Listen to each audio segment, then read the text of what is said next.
This a bot man too. I promise you. This shit lit, cuz. This shit lit. Alright? Run that joint. Niggas looking for the light.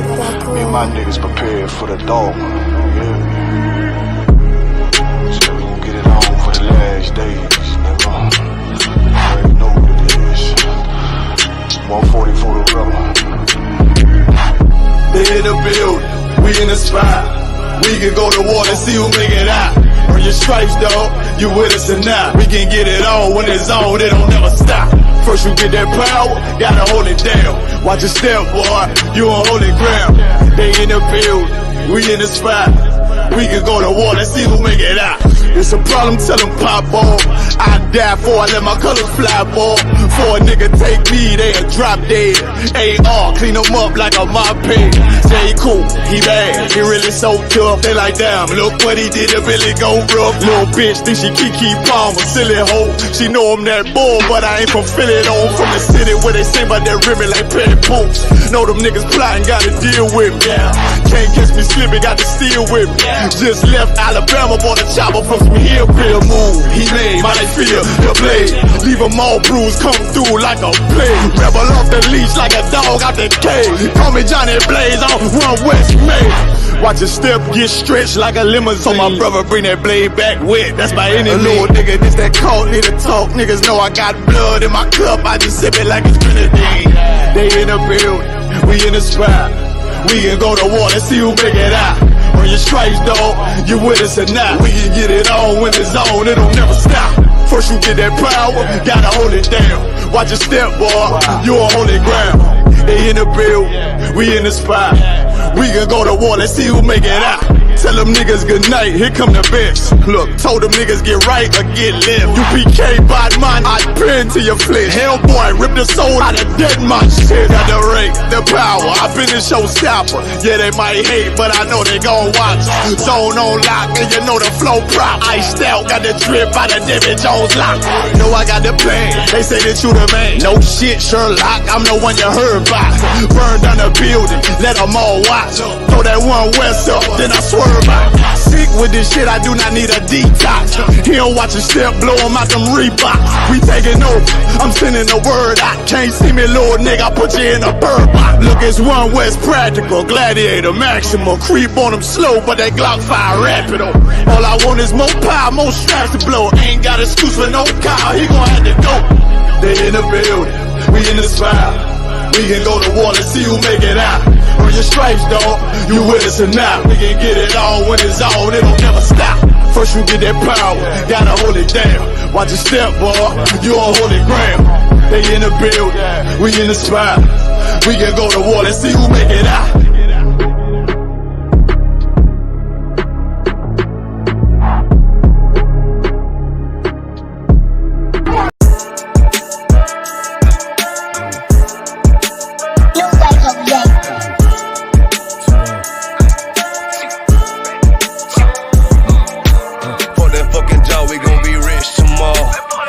Fucking job, it ain't no more climb. Fuck that fucking job, boy, I'm sick and I'm tired. Fuck that fucking job, all that bitching and crying, and I'm saying fuck that fucking job, nigga. Fuck that fucking job, bitch. Fuck that fucking job, we gon' be rich tomorrow. Fuck that fucking job, it ain't no more climb. Fuck that fucking job, bitch, I done had enough. Fuck that fucking job, I'm watching everybody work. Fuck that fucking job, that little pay by the hour. Yeah, fuck that fucking job, my back hurting and I'm hungry. Yeah, fuck that fucking job, nigga, on soul. Yeah, caught between the two, get this money, go home. Yeah, all these people so, all these bitches, they messy. First day I came in, I bossed up on the bosses. And they promise nigga this, promise nigga that. Want my ass to work, then bring that paper back. Sharp, where you been? I been taking the shit. Knowing damn well that I don't fucking sleep. Fuck that fucking job, we gon' be rich tomorrow. Fuck that fucking job, it ain't no more climb. Fuck that fucking job, boy, I'm sick and I'm tired. Fuck that fucking job, all that bitching and crying, and I'm saying fuck that fucking job, nigga. Fuck that fucking job, bitch. Fuck that fucking job, we gon' be rich tomorrow. Fuck that fucking job, it ain't no more climb. Fuck that fucking job, me and bro, we just posted. Look him in the eye, Check my head disappointed. We gotta visualize, summarize, execute. All these people drop like fly, why the fuck we still here? Man, fuck that fucking job, when I pull up I hate it. Yeah, fuck that fucking job, that's on all of their faces. Fuck that fucking job, man, I'm already lit. Man, I hear one thing, boy, you bound to get hit. Man, the bills cross a nigga's brain. Damn, that's how you keep a nigga damn a slave.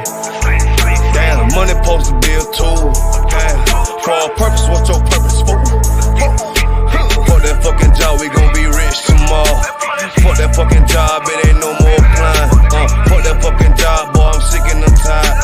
Fuck that fucking job, all that bitchin' and crying. And I'm saying, fuck that fucking job, nigga. Fuck that fucking job, bitch. Fuck that fucking job, we gon' be rich tomorrow. Fuck that fucking job, it ain't no more applying. You know what I'm talking about? I'm sick of that shit. I know you sick of it too, man. Money supposed to be a tool, but what's your purpose though? It's supposed to benefit a purpose. Shout out Boom Man now.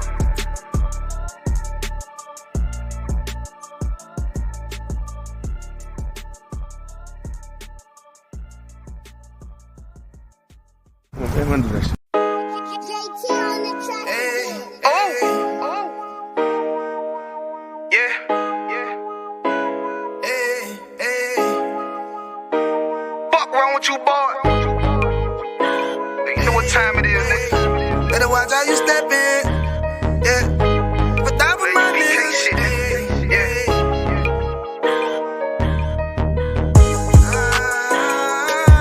I'm in it, yo. Got my nigga Rewan with me. But that was my niggas, it'll be an honor. You know what I'm saying? Under commanding General Yahanna.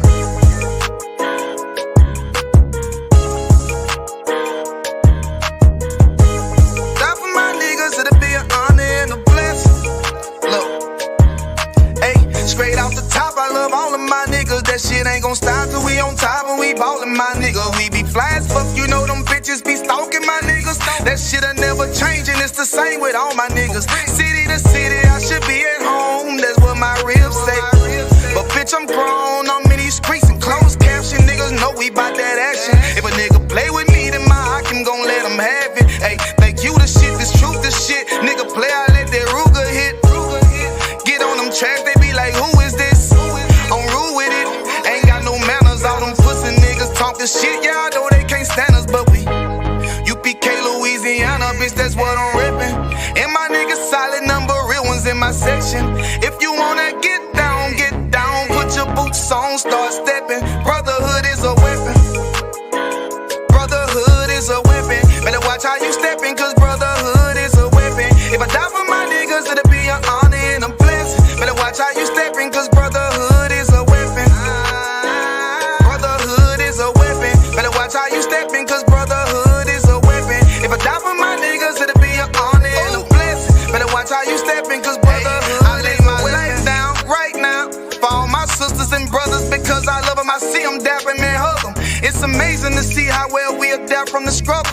Born again from a life of sin, trapped in the gutter. My mind frame was to kill my own kind. Feeling inferior, waking up ready to die. Run with them killers, so it's just a matter of time. For why take your life or let you take mine? That's when I realized the slaves killing slaves while the white man live to get old. We in them graves, shit got me feeling played. I opened the Bible, went through them records, found out we was royalty, a nation to be respected. But in this world we rejected, we hated for our complexion. Still fighting to get accepted. We hear the truth and reject it, but love is getting corrected. And all my niggas correct me. The commandments, the foundation we erected. Brotherhood is a weapon. Brotherhood is a weapon. Better watch how you steppin', cause brotherhood is a weapon. If I die for my niggas, it'll be an honor and a blessing. Better watch how you steppin', cause brotherhood is a weapon. Brotherhood is a weapon. Better watch how you steppin', cause brotherhood is a weapon. If I die for my niggas, it'll be an honor and a blessing. Better watch how you steppin', cause brotherhood is a weapon. Hey, hey. Hey, hey.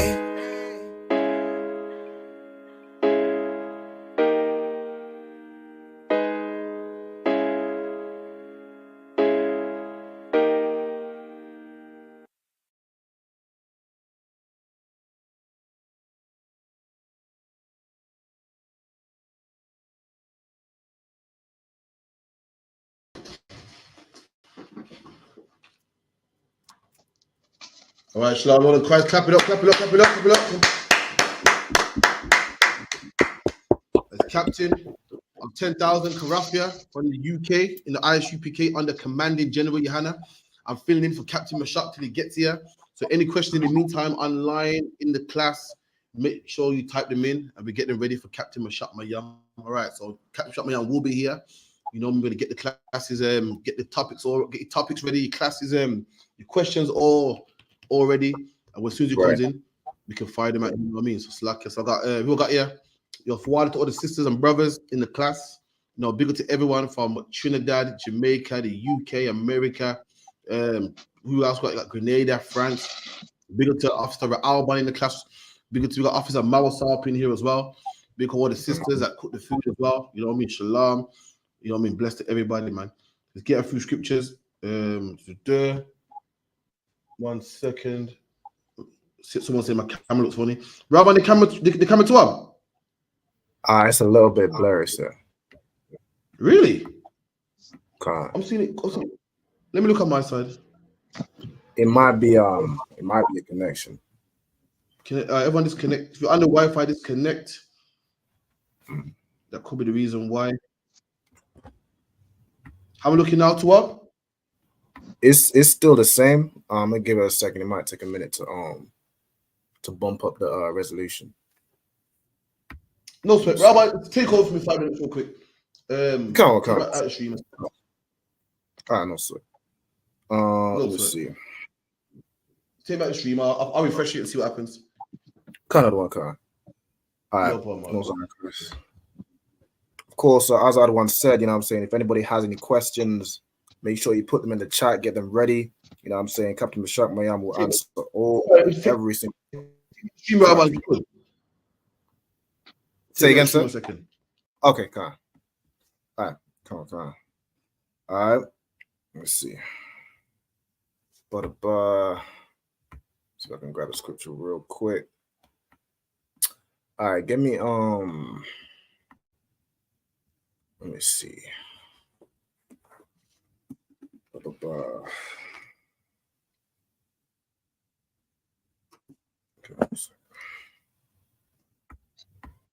How you doing, Mausai? To what? Yes, my general, 100. Mausai Christ, please. Gloucester treating you well? Oh, you know what I'm saying? You know, look at the belly and tell me. Hey, Mausai Christ, you know what I'm saying? I'm saying war is breaking. The civil war is breaking out in the streets of England. But hey, these priests isn't that what you're preaching for? We good up in here. You know what I'm saying? We understand what's going on. So that's why we know. You know what I'm saying? The Bible says to be not troubled. You know what I'm saying? I think we're gonna get into that a bit later as well. But yeah, man. Yeah, I'll be seeing, you know what I'm saying, in London. Obviously, London is the hub of all these different nations. So London's going crazy. Manchester, there's this whole incident in Manchester. Manchester's going crazy. The Southport thing, which I think Southport is in London. Leeds was on fire. Like, good night. Yeah, this thing is getting about ready. Ain't nothing new, man. It's all about what we want. And without this happening, we know we ain't get what we want. So I can get cut back in the forefront. How are we looking now? Can't. You're much clearer, sir. Okay, so you see I'm looking pretty here. I'm joking. I'm joking. So everyone can. All right, cool. So what about the Southport thing, yeah? Can't. So we're just talking about, you know. Listen, man. England right now is crazy. Everyone's fighting everybody, man. If it isn't you. Oh, damn.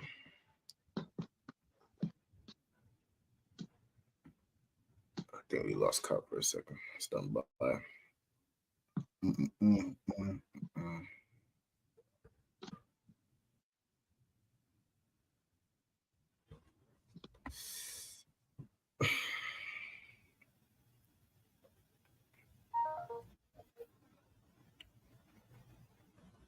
What's that?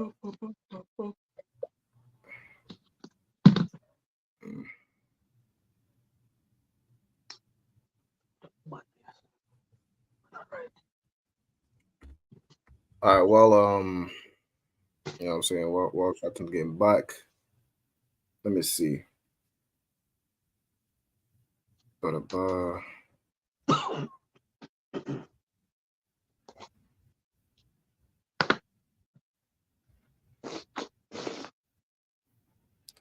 me get I don't know if I should get a scripture because I don't know how long it's gonna be. Yeah, for the time being, let me just get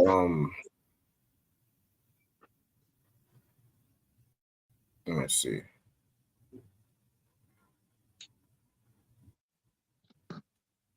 Nah, I don't want that one.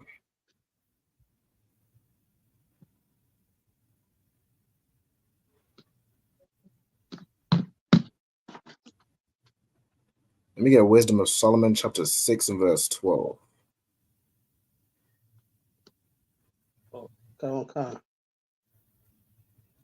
right, the water.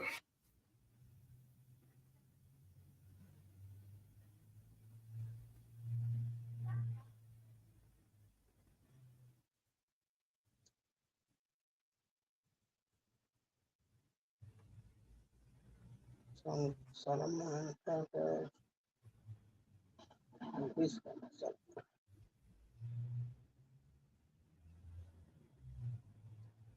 can you repeat that for me, sir? Khan, you're gonna get Wisdom of Solomon, chapter 6 and verse 12. You know what I'm saying? As 6 and verse 12. Okay. I think we got Cap back. We stand by. All right, we got you back in. So lucky, bear me on what's going on today. What happens to devil, man? So lucky, but yeah, read where you were. So lucky about nation right against nation. Come on. We get nation against nation. That's in Matthews, right? Right, this is the problem. No one cared about black people until it happened to them. No one cared. Right. But we was writing in Brixton and Tottenham, and Handsworth, all other nations like it's a black problem. And now everybody wants to talk about police brutality. Everybody wants to talk about how hard it is, and this is not right. Who saw the video with the Indian man getting his head kicked off by the police?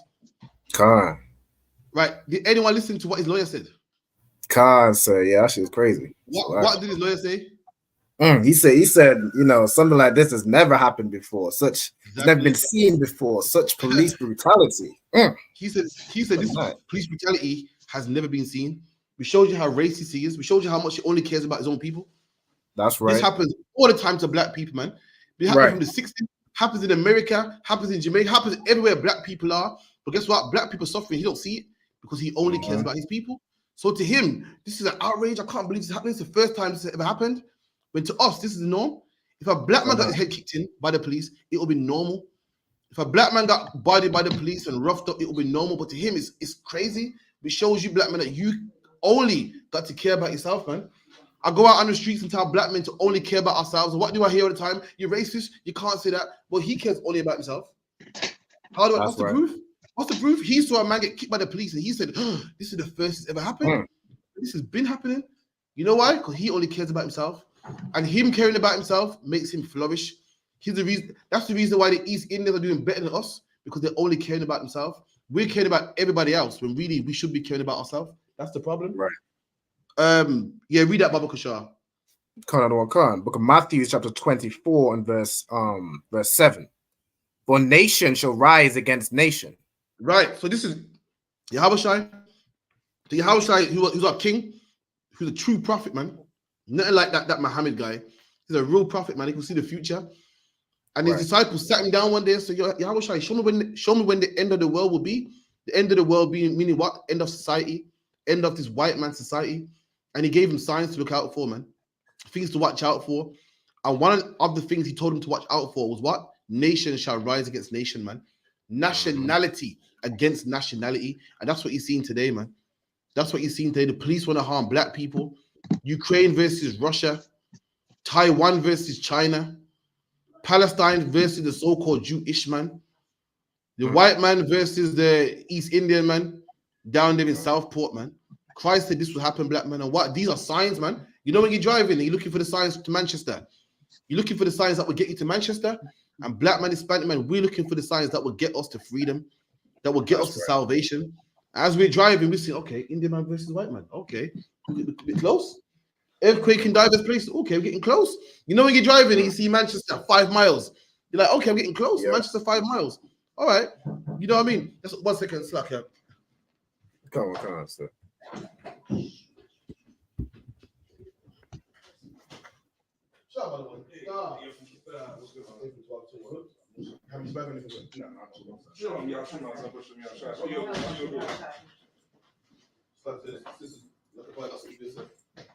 Oh shit! You're not by a hand, but sure, let's come in with the whole thing. Come on, yeah, man. Whole thing, guys. Come on, get the front chair, all right? If you don't. Okay, come on. You want this one number? Yeah, it's 2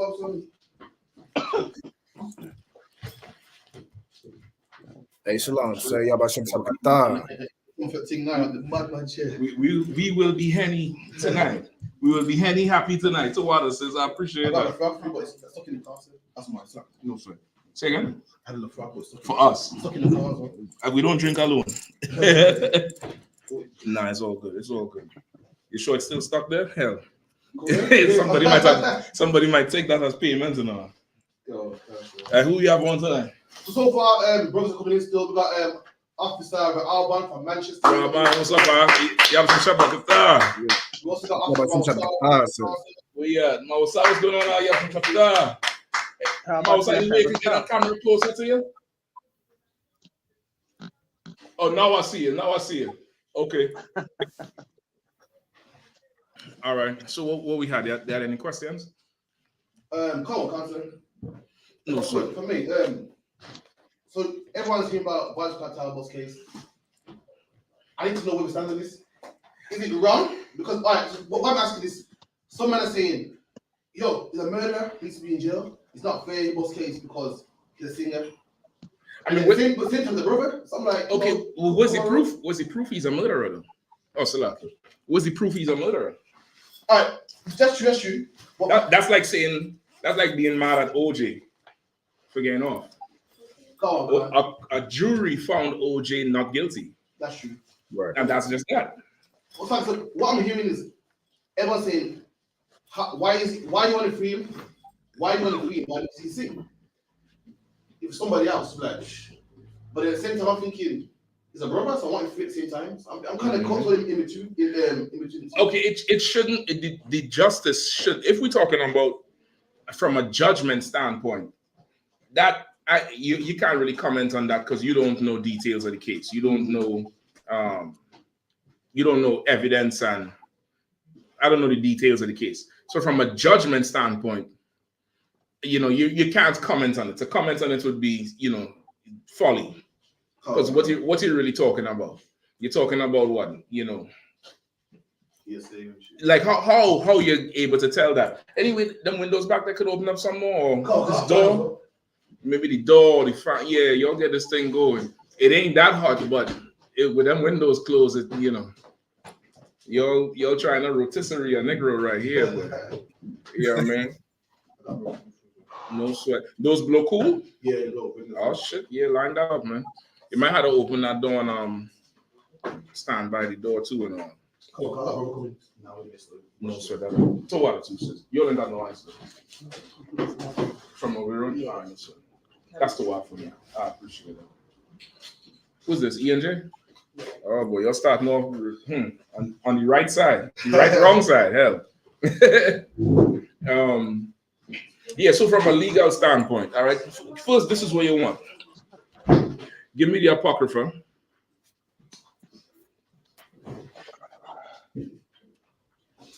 All right.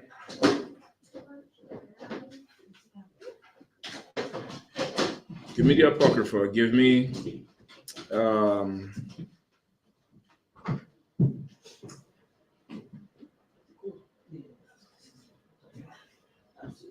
Hold on.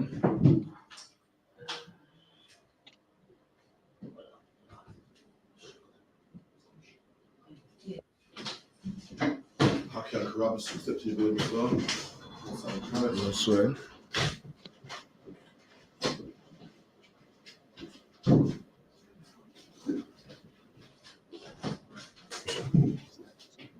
Oh, well, what's the wording? Hold on 1 second. Someone said, "Don't drink evil juice, my G." Listen, man. If Christ turned water into wine, I could turn the evil into good. You know what I mean? He gave me the power to turn evil into good. He said, "You will do more miracles than me."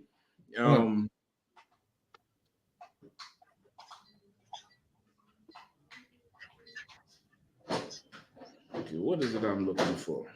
It's in the Apocrypha. All right. You caught it, so I might find it. Is it matter? Hear the matter first. You hear the matter, the judge. I think that's it. Give me that first. All right. Any other questions in the room or online? I got a few lined up, sir. All right. I got Ecclesiasticus 11 and 7. It might be it. Ecclesiasticus 11 and 7. Let me hear it.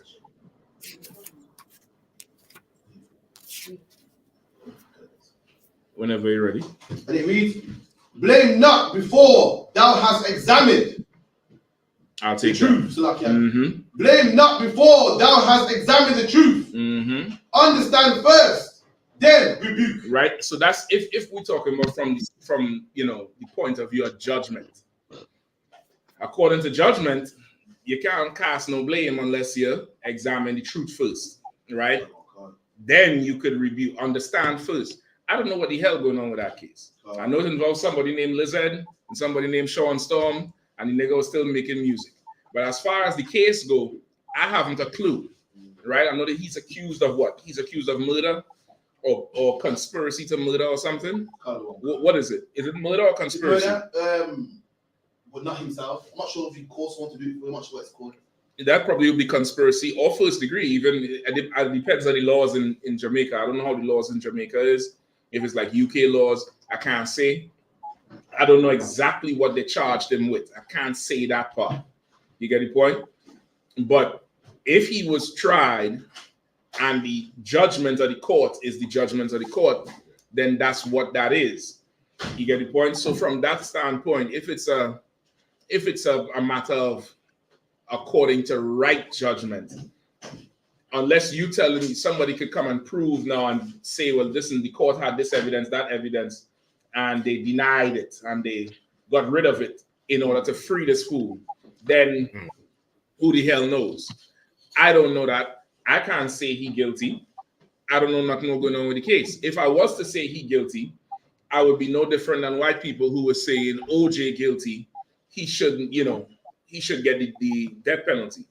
When a jury of 12 found OJ not guilty, or they're not guilty, and he got acquitted.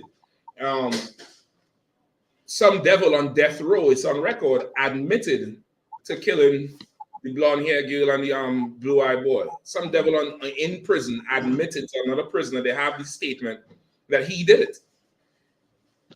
Some oppressors now will think OJ should still be in jail. I can't, how you weigh in that? But you got to do what the scripture says. So read it one more time. Oh, God. Ecclesiasticus 11 and 7. Blame not before thou hast examined the truth. Right. Blame not before thou hast examined the truth. Go ahead. Understand first. Right. Understand it first. You're going to have to go through and understand what the hell going on and what happened and what did not happen. Go ahead. And then rebuke. And then you could rebuke. Then you could say it's wrong or it's right, or he's wrong or he's right, or anything else. Go ahead. Go ahead, keep going. Verse 8. Verse 8. Verse 8. Answer not before thou hast heard the cause. So again, you have to chapter. Again, you can't answer because did you hear the cause? You ain't hear the cause. I don't know if anybody was following the case. Was anybody following the case? I'm following it, but even then, I'm not authorized to judge on it. I mean, I don't know what the hell happened. I don't even know if he was acquitted or if the case was dismissed or if it was a mistrial. All those terms mean different things. I think acquittal means they found you innocent or found you not guilty. You don't have enough proof to say you're guilty.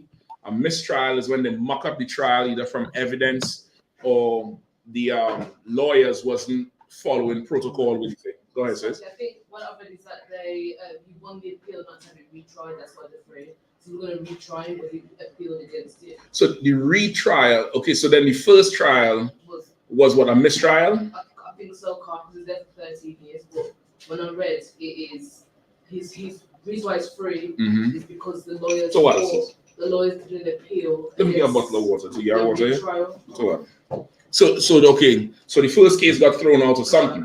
So they tried a retrial, but his and lawyer fought against it. Fought against the retrial, and then that's it. Yeah. So then that's it. You know what I mean? Like twice they didn't succeed. What's you gonna do? You get the point? So what? What we at? Read verse 8 again, please. Verse 8. Answer not before thou hast heard the cause. Neither interrupt men in the midst of their talk. Right. Of course, that's teaching you what? Class and decorum, behavior. Benjamin will call that what? Brought up see, right? You know what that word? You ain't had no brought up see. You get, you know what I mean? Mute your mics too if you're talking in the back, all right? Let's just, leave them, just mute the mic. All right? Benjamin say you have no brought up see, all right? Do me a favor. Could you open a window in the back and leave this front door open and put up Shema at the front door? That'll work too. All right, just to get the air flowing. Handle that Radayala. Check the window. No, the slack. One man had to do it. Just one man. Or whoever you want, Karathi. All right. Just Karathi, just help him out. All right, so somebody online there, pick up from where Captain Karathi left off. Ecclesiastes and 8. Ecclesiastes 11 and verse 8. Answer not before thou hast heard the cause. Neither interrupts men in the midst of their talk. Right, so you can't answer before you heard the cause. You're gonna have to hear the cause. You're gonna hear both sides. You're gonna have to hear it if you want to make a right judgment, a just judgment, right? And neither interrupt a man in the middle of his speech. It's just teaching you class and etiquette and how to be, civil, right? Which comes from the Bible. Go ahead. Strive not in a matter that concerneth thee not. That's the main thing. Read that again. Strive not in a matter that concerneth thee not. Strive not in a matter that concerneth thee not. Does keeping cartel in jail concern me? You could put a chair there and leave the door open. Take a chair, put your back to the door, so you can keep an eye on who coming in. Salakia. Put your back to the door. No, put the chair all the way to the door. All the way to the door and put your back to the door. There's a chair. Sit in that chair. You sit in that one. Sit in that one so you could see the street and you could see inside. Anybody come in there, they come wrong, 9-9 right at the doorstep. Right? Make sure you all come correct. All right. Where we at? 9? Right, go ahead. Strive not in a matter that concerneth thee not, and sit not in judgment with sinners. No, this is wisdom in giving you.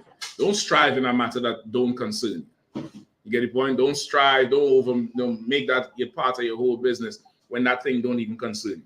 Don't strive in it. It's different with striving is like, now you taking up this thing and you want to run with it. That shit ain't even concern you. He free. As far as I'm concerned, now I'm a fan of Cartel. I think he's the best thing in music out of Jamaica ever in the history of music. As far as I'm concerned, he free, he locked up, he's still making good music. It don't really matter. I think you put him in a coffin, you might still get music coming out. You get the point? That shit don't concern me. I'm not here to put people in prison or free people from prison, right? In that context of going to court and all that shit. That's not what we're here for. What we're here for is to raise the 12 tribes of Israel up. That's right. Right? Now, if he in jail or if he ain't in jail, the white man is still the devil. That's right. He in jail, he not in jail. Kamala Harris going to destroy black people. He in jail, he not in jail. That don't mean nothing to the Pakistani who get his nose kicked in Manchester. Even though they'll try to listen to Vibes Cartel and be like Vibes Cartel, that don't mean nothing to them. That don't mean nothing to them dumb broads who went and poured oil all over Heathrow. I don't understand how nobody ain't kicking them in the head. You go into a whole international airport like Heathrow. Heathrow is not, no disrespect, but it's not Birmingham Airport. It's not Luton Airport. That's a major airport. That's like JFK or, any one of them major international hubs. You get in there and you spraying oil all over the place and nobody can kick you in your head. Like that, they don't give a damn about Vybz Kartel or not. You get the point? So now he free, he get free. Good for him. I'm sure he suffered horribly in there. He looked like he's rough. He looked like he got all the diseases that plague black people. Hypertension, cancer, diabetes. He looked rough. He gonna need to get some treatment. But as to have an official stance on it, it's trivial for what matters in the grand scheme of things. For right now, it matters. For right now, it matters because everybody wants to see him free, want to see him perform, want to see him, do whatever. What really matters is the future of black people. That's right. You get the point? That's what really matters. You get the point?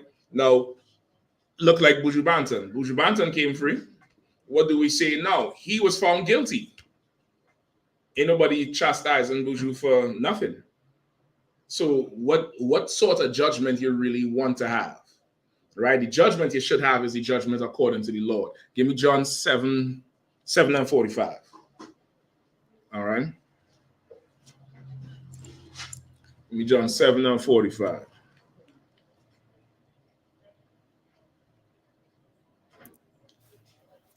The book of John, chapter 7 and verse 45. Oh, sorry. Go ahead. Come on, sir. Book of John 7 and verse 45.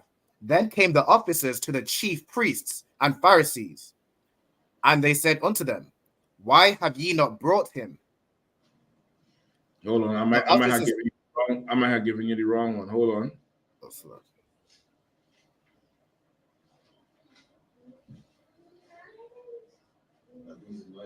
It feel cooler? Most are in Christ, man. Listen, the ENJ working, man.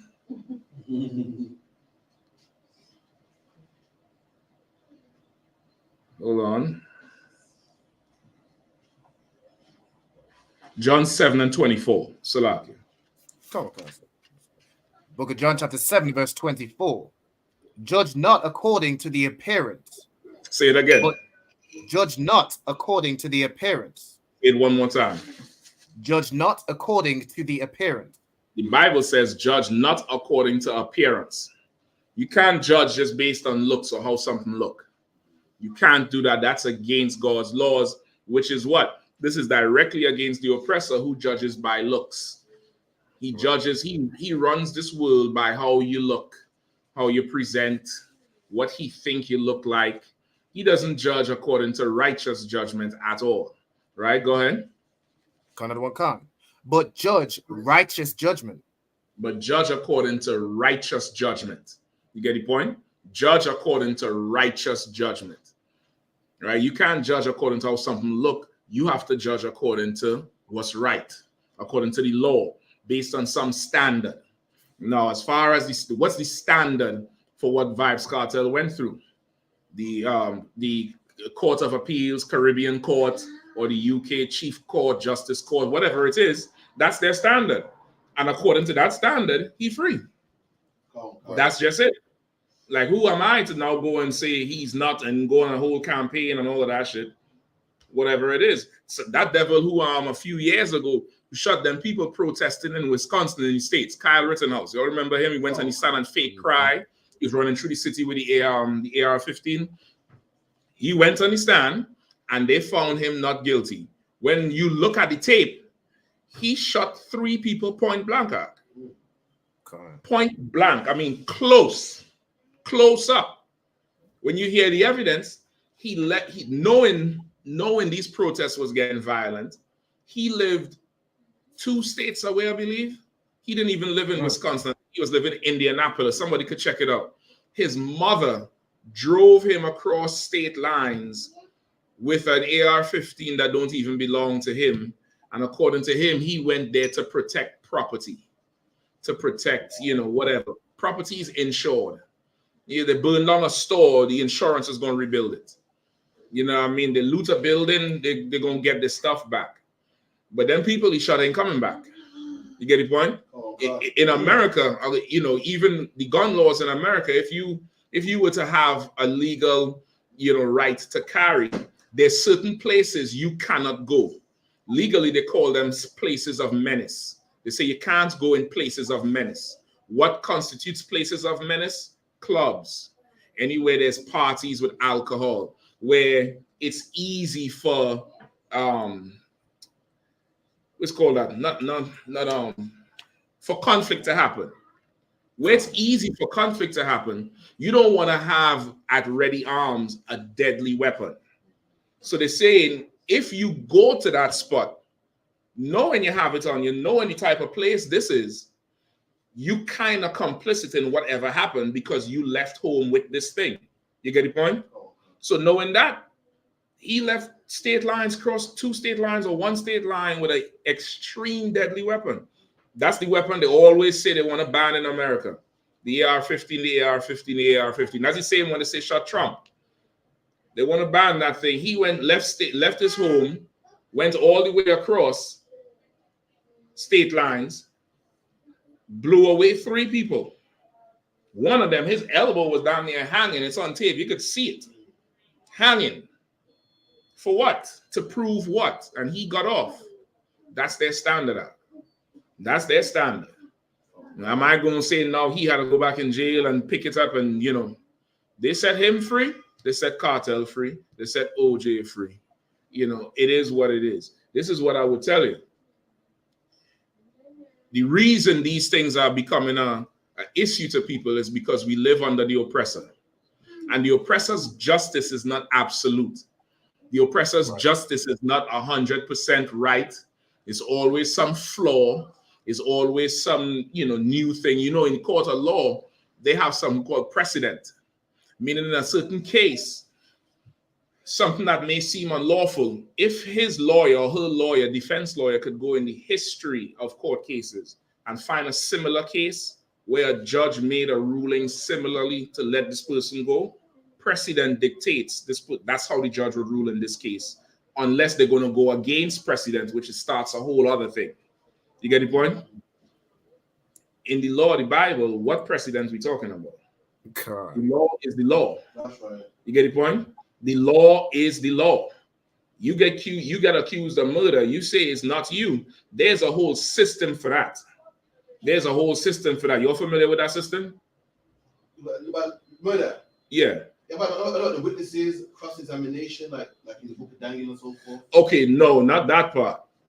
Give me Deuteronomy 10 and 21 or 21 and 10. Hold on. Let's get that part and we move real quick. We get the other questions. I'm going to go a little bit over tonight, all right? So y'all could bear with me. All right. If anybody have any questions, just type them in. I think online they're going to probably send you. Can check the Gmail and the post where you advertise the class. They might have questions under there. All right. Where you at? Deuteronomy what? Is it 10? No, give me 21 and 10. Or whatever I don't get to this week, I'll probably get to it next week. You all know, of course, tonight, General Hyman is doing scripture breakdown live from Detroit. You'll get that a hand, give him a hand. All right, Midwest Fire Weekend, hosted by Captain of 13,000, Mao Quad, 13 Shield Commanding General Yahanna going to be having a monster lecture tomorrow night, 7 p.m. Eastern, which is about midnight UK time. Just about midnight UK time. If you want to, you can have this one or not. I could grab another one from the back. You know. You want strong? Oh, you want strong? You want to start to break this one down? Or? Oh, you want the Irk or you want the happy? I'm not forced. You're not partial, whichever one. I feel you. You know what I mean? The general gonna have that lecture on demons tomorrow night. What are demons? Breaking down what demons are and how to rid yourself of these demons and recognize demons. A lot of people don't understand what demons are, what demon possession is. A lot of people don't realize you've had demons your whole life. You've been talking to demons your whole life. Demons been making decisions for you your whole life. You're tuning in tomorrow night. It's a pay-per-view event, 20 US, nothing much. 20 US. You could go to that Eventbrite, go to ISUPK Detroit on Facebook. You're going to get the link. We're going to post it up on the UK pages. Contact anybody anywhere for the link. We're going to track it down and send it to you, $20 US. Tune in for that lecture tomorrow night. If you're in a city and you ain't going to Detroit, pull everybody in your school, man. Have a watch party. You'll get together to watch Mayweather and them ugly ass niggas. You get together and watch the general break down these demons, man. You'll get together in them schools, pay for that that event, watch that lecture, man. Saturday, I believe they're doing a tour in Detroit of the African American Museum. I heard they reconstructed a slave ship according to the historical records. And they say it's rough. They say people be leaving the museum angry and depressed and wanting to do all kind of nonsense. You know what I mean? It's just rough in there. And, you know, Sunday, of course, is the barbecue. Oh, Saturday night, Captain Akkad. You all know Akkad come down and tear down Leicester last time. Give him a hand. Tear Leicester down, you know, ridiculously last year. Well, this year, he dropping his album, I believe his debut album in Detroit. Come on. Galbum. Oh, we don't say album. No, so why we say album? Galbum ain't no different. Because I thought we were supposed to stay away from the bomb. No, it's nice around. Nah, we don't. Nah, man. Listen, Benjamin be taking it way too far. Don't nobody tell me about no album. When them niggas stop smoking weed and spitting up on it and sharing it around, then y'all could talk to me. You're sharing the weed blunt, passing the weed with a nigga spit on it and put it in your mouth. You're kissing the nigga. Don't tell me nothing about no album and no Guyana, Guyana and all kind of thing. Stop kissing the next nigga weed. And then we gonna talk. Shit. Right, but you get my point. So he dropping that album release party. All right, in club in Detroit, and Sunday's the barbecue. So you know, UPK, we're gonna be locked in all the way. Where we at? 21? 21 and 10, right? No, start at 1. Deuteronomy 21:1. If one be found slain in the land, which the Lord thy God giveth thee to possess it, lying in the field, and it be not known who have slain him, then thy elders and thy judges shall come forth, and they shall measure unto the cities which are round about him that is slain. Right. So now, if you find somebody dead in your city, you find a body, you don't know where this body come from, you don't know who did it. The leaders of that city, which is important. Why it's important to have leaders in your community, right? The Pakistanis, they have leaders. Somebody talking up for them right now. Right now, that white cop kicked that man in his face and stomped on his head. And some lawyer got up there and said his relative is scared to go to work now. We went to work after Trayvon Martin. That's we went to work after Mark Duggan. Right. Some of us was working through George Floyd riots. How all of a sudden he can't go to work? He's sick. He wasn't sick when there was bombing Gaza. Right. That made him sick. Right. Then the lawyer gets on TV and say, what? We have never seen police act like this before. Police been doing that to black people for fun. Everywhere. What is we talking about? You get the point? So it's important to have leaders, because leaders will speak on your behalf and they'll set the tone of how everybody around should view you and treat you. They'll set the tone.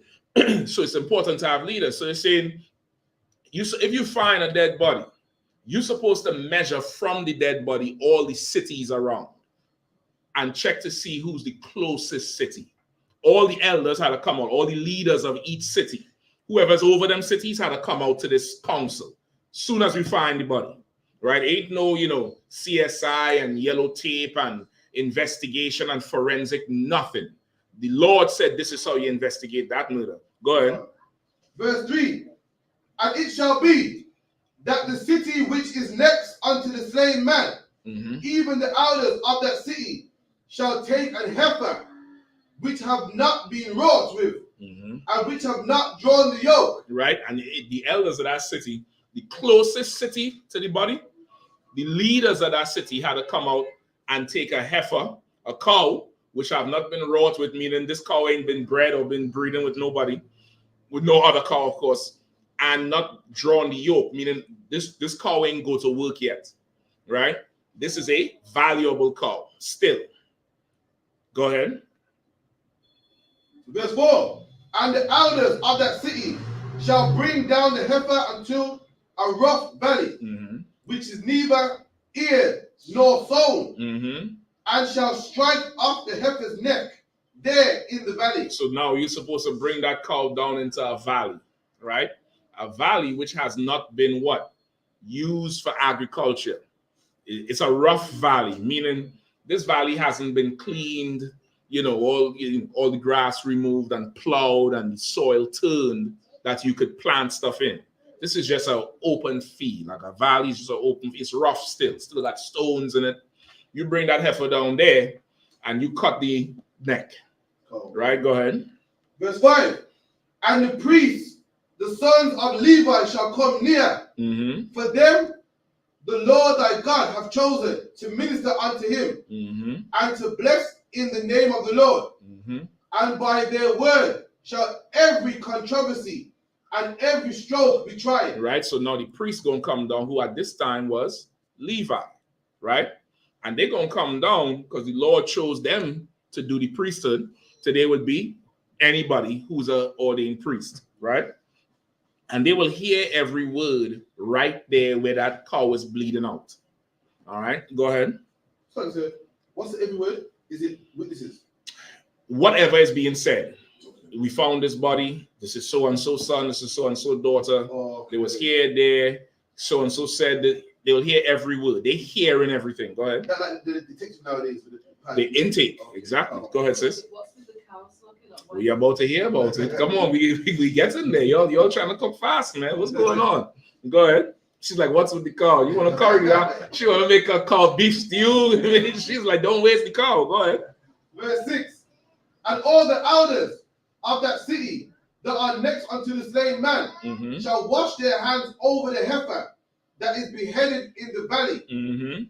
And they shall answer and say, our hands have not shed this blood, neither have our eyes seen it. Right. So now is this they cut the head off the cow and the cow bleeding off, and they now have to come and wash their hands over the body of the cow. And they're doing this is a witness before the priest and the Lord that they went through their city and nobody in their city did this murder. So they washed their hands over the cow. You ever hear people say, I wash my hands of this? That's where it comes from. My hands are clean of this murder. That's what they're saying. Because, of course, if your hands dirty, you would be what? Guilty, but there's another term. Red-handed? Red-handed. Red-handed comes from what? The blood. The blood. You was caught red-handed. That's where it comes from because you done did the murder. You have blood on you. You get it? Even today, when people wash the blood off with all kind of acetone and all type of stuff, they shine a little blue light on you and see the ultraviolet printout of bodily fluid. You gone. Even till today, they check for blood, right? So now, if the closest city, the priest or the leaders of that city, they hear this murder, they done going through their ranks, which is why the UPK is structured how it's structured. You wouldn't believe how quick the turnaround is for information is in here. Worldwide, Commander Yahanna make a call, general call, captain call, officer, boom, information go right back, couple hours, it's done. This white man put you in jail for 6 months, you waiting on trial. What the hell is that shit? What are you getting paid all this big money for? To do what? Israel, we didn't have prisons. In Israel, our culture wasn't locked up. Our culture was what? Punishment. Stripes, which means whipped. Or you get your hands removed, or your eyes taken, or your head chopped off, or you'll have to go work off a debt if you stole something. You gotta work for this man now for 7 years. Whatever is the wage, whatever is the value of the thing you sold, you gotta go work out for him. Or you get banished to another city, which is what we come into after this one. But we didn't have prisons where you hold somebody just there. That's a waste of people. It's just a waste of time and it's a waste of people. It doesn't do nothing. It's damn near like how Esau have You're Grounded. You remember how when you all was young and you all see them white sitcoms, who you talking to? Go to your room. You're grounded. And you looking at your brother and sister like grounded. I wish we could get that shit. You remember this knot on my head here from getting beat with his chair? Like, that's what it is for us. Like, we are a much better people than them, but the punishment makes us better. You get the point? Now, I'm not saying you abusing your children is good. That's not what I'm saying. But spare the rod and spoil the child is way better than you're grounded. You're grounded is not doing that. I guarantee you that Rwandan who went in that school in London and did that heinous crime, I guarantee you he ain't never get his tail torn out the frame. You get the point? You notice no matter where we are, we don't do the things they do. You will never see an Israelite take up a knife and go run ragged and stab other people's children and kill them. You'll never see an Israelite steal a truck and plow through a whole herd of people like what happened in France, I think 2017, in London Bridge. You never see an Israelite go and get a meat cleaver and cut and hack somebody's chest open and cut their heart out. You will never see us doing that. That's right. We're just a better people. You understand? So this is that's the system of how things would happen. Keep going. Verse 8. Be merciful, O Lord, unto thy people Israel, whom thou hast redeemed, and lay not innocent blood unto thy people of Israel's charge, and the blood shall be forgiven them. So hold on, Salaki. Read from verse 7 again and come all the way down. Verse 7. And they shall answer and say, our hands have not shed this blood, neither have our eyes seen it. Right? They shall, as they washing their hands over it, our hands did not shed this blood. Ain't nobody in my city responsible for it. I noticed what the leader said. What did the leader say? Our hands. Which means whatever is done in that city affects everybody. You understand? That's the importance of having structure. Our people today don't have no structure. So ain't no leader coming out and taking responsibility for nothing. Nobody. All them preachers and reverends who Puff Diddy was paying money to, any one of them came out and say, you know what, this is my fault. I saw he was a deviant. I should have checked it. Nobody ain't saying nothing like that. Go ahead. Just on the back of that, what's his name again? Boris Johnson. He didn't say, you know what, I effed up. I had man having a party during COVID. It was them. I didn't know this. I did this. This was, I didn't know this. It slipped me somehow. It's passing the buck. But he should have said, you know what? This is my fault. Give me the full force. Yeah, I'm in charge. And that's part of being in charge. Part of being in charge is when somebody under you does something stupid, brother, you had to stand in front of it. You had to stand. And when I say stand in front of it, meaning it's you. If there's blame coming to you, you had to take that shit. Because this is somebody in your care, in your charge. Like, imagine your child going next door and burn down the neighbor house. What are you going to do? It's not me, it's my child. You know how stupid that sounds? Oh, God. This is your fault. And you're going to rebuild this house. You're going to pay these people for their house, even if it's for the rest of your life, because it's your fault. That's the importance of leadership. You get the point? He said, we have washed our hands of this.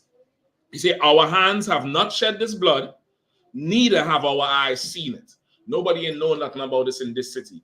And then they move on to the other cities around. Keep going. Verse 8. Be merciful, O Lord, unto thy people Israel, whom thou hast redeemed, and lay not innocent blood unto thy people of Israel's charge. And the blood shall be forgiven them. Right, and they're going to say a prayer to the Lord to be merciful unto them. And don't lay innocent blood out, meaning the Lord is going to take vengeance for the murder. And they're begging that the Lord doesn't take vengeance on their city because they did not do it. Who would know if they're lying? The Lord? Yeah. That's the point of it. The point is this has to be done in public, or when I say in public, not of course in front of all the cities, but the priests and all the leaders. That's public because those are the ones who's witnessing it. So now if you say this thing, you didn't do it, and you didn't do it, and somebody lies, and then something happens, some plague happened over there and kill everybody, everybody will know that nigga lied. And that's why that's happening. Everybody would know it. Right? Go ahead. Verse 9. So shalt thou put away the guilt of innocent blood from among you, when thou shalt do which is right in the sight of the Lord. So now you're going to do right in what's in the sight of the Lord by doing this. You go through this process, that's how it's done. Keep going. Verse 10. Uh-huh. When thou goest forth to war against thine enemy, Uh-huh. and the Lord thy God hath... So now, let me ask you this. Why is it that thou goest forth to war before thy enemies? Oh, come on. You got some wicked Negroes that commit murder, so you got to take care of them. And the leaders is not charging them. Rather, yeah, you want to stand out there and just keep an eye, all right? Go, say it again. In the context, so you got a man that's been killed. Leaders are corrupt, they knew nothing about it. So you got to take care of them. So that's our law. Our law is a murder happened. You from Birmingham. What's right or wrong here? Birmingham, Nottingham, Leicester. No, neighboring cities: Birmingham, Coventry, Wolverhampton. Birmingham, Coventry, New Hampton. Let's go Nottingham, Leicester, 5. Wolverhampton, right? 5 cities, right? Let's say a body is found. You go around the city. What should rightfully happen is that the leaders would say, yeah, this person here, they did it. And they would bring them forward and they'll get judged. They'll get a judgment for murder, right? They'll either confess or whatever it is. If nobody confesses it, the closest city, whoever it is, they're going to know how to face judgment. And then it'll start to move. It'll start to move around. They're going to find out who it is. And whoever was hiding that person, everybody falls on that city. Everybody falls on that city. Go ahead. The closest city to where the body was found. That's where they start. The closest, that's what they say, they measure from the body, the closest cities. They start there. And they bring the heifer down, cut it. They start with that person. And them leaders will come and say, listen, we checked. This wasn't us. We wash our hands of this blood. The next city, this wasn't us. We wash our hands of this blood. Go around. You get the point? Oh, okay. Now, they're going to find out who it is, and that nigga going to be hiding somewhere. When that happens, it's a war. Everybody else falls on that city, this is the law here for what happened in Judges 19. Remember Judges 19 when the Ephraimite had his rib who left him. She whored on him. She went to her father. He went to her. When he was leaving, the men of the city, evil men of Benjamin of the city came, took the sister and abused her all night, sexually violated her all night. She died. You all remember that? Okay. What happened after? That civil war, the inquiry. Well, you know where it is now. You ain't got to do the inquiry. It happened in the city of Benjamin. They knew who the men were. Because remember, the man said, don't stay in these streets. They're sons of Baal. They are sons of Baal doing something. Go ahead. Their government did nothing about it. So Israel came together and something about it. And that's, again, you're going to have to have leaders and you have to be zealous for judgment and justice. Benjamin slept on justice. Benjamin knew the men was there, violating the city and did nothing about them. Nothing. You get the point? The men was able to do whatever they want when they want. The husband cut the body up and sent it to the rest of the tribes and said, this is what's happening here. Everybody came and fell on Benjamin. That's law. That was absolutely lawful. You're going to get punished for that. And the spirit of that is, if you don't want to get punished, handle your business first. But if that business starts spilling out and affecting other people, now everybody ought to get it. It's training up a certain vibe and spirit that the whole nation should have. There's a certain amount of honor and zeal and being able to pay attention to what's going on. You're going to have that if you're going to be over a city. And if you can't have that, and you're slacking leading, you're slacking keeping observation, you're slacking being accountable, and you're slacking accepting responsibility, you're going to have to face punishment. You're going to have to face it, and your whole city could face it. You get the point? So this is where the whole thing comes from. From here on out, it goes down to tell you, this is the law of the concubine, where if you go to war, going to war against your own people. The concubine here is talking about a woman of your own people who, because her people sinned, her tribe sinned, they get fell on, and she has to now go into servitude. Get the point? Not slavery like the oppressor's slavery, but she'll be a second-class citizen in another tribe. And if you don't want that to happen to your daughter, what would you do? You would tighten to hell up. You would tighten to hell up. And when something happened, you would step forward and face it, because it doesn't just stop with you. There's other people that could get hurt. There's other people that the Lord will hurt. You understand? The Lord ain't Caesar Borgia. You know, the Lord he's a black man. You know what I mean? That's who he is. And he gonna hurt you. He gonna hurt you, and he gonna make an example out of you so this thing doesn't happen again. He's gonna kill two birds with one stone. He's gonna hurt you for punishment, and he's gonna make such a horrible example out of you. Nobody ever again is gonna want to do it. And he did it to the tribe of Benjamin, which is why Benjamin is so staunch against LGBTQ lifestyle today. Which is why you say no album, girl bum. That's spiritual. That there is spiritual. You want to make sure nothing never creep in. You know what I mean? Nothing can creep in here. Album. No Guyana is Guyana. What's the other thing to say? You got the algorithm, no algorithm. What do they say? Man to my side, not to my back. No man can have me back. You gotta have my side. So many other things they be saying. I can't remember all of them right now. There's so many other things they be saying. You get the point? But it's all in an effort to not go back down that road, because it's in your spirit that you learn from the punishment. Punishment is very, very good. Very, very good. We're going to go into some punishment tonight with the UK. You get the point? So you understand that. So now with Vibes Cartel, without something like this, which is the Lord's judgment, man's judgment is, is whatever. There's many innocent men in jail. There's many guilty men free. Does it really matter if Vibes Cartel is locked up or not to, in the grand scheme of things? Not really. In my opinion, brother, the niggas making fire music in jail and out of jail. Do whatever you want. You can't stop him. He gonna sing. He gonna do that part. You get the point?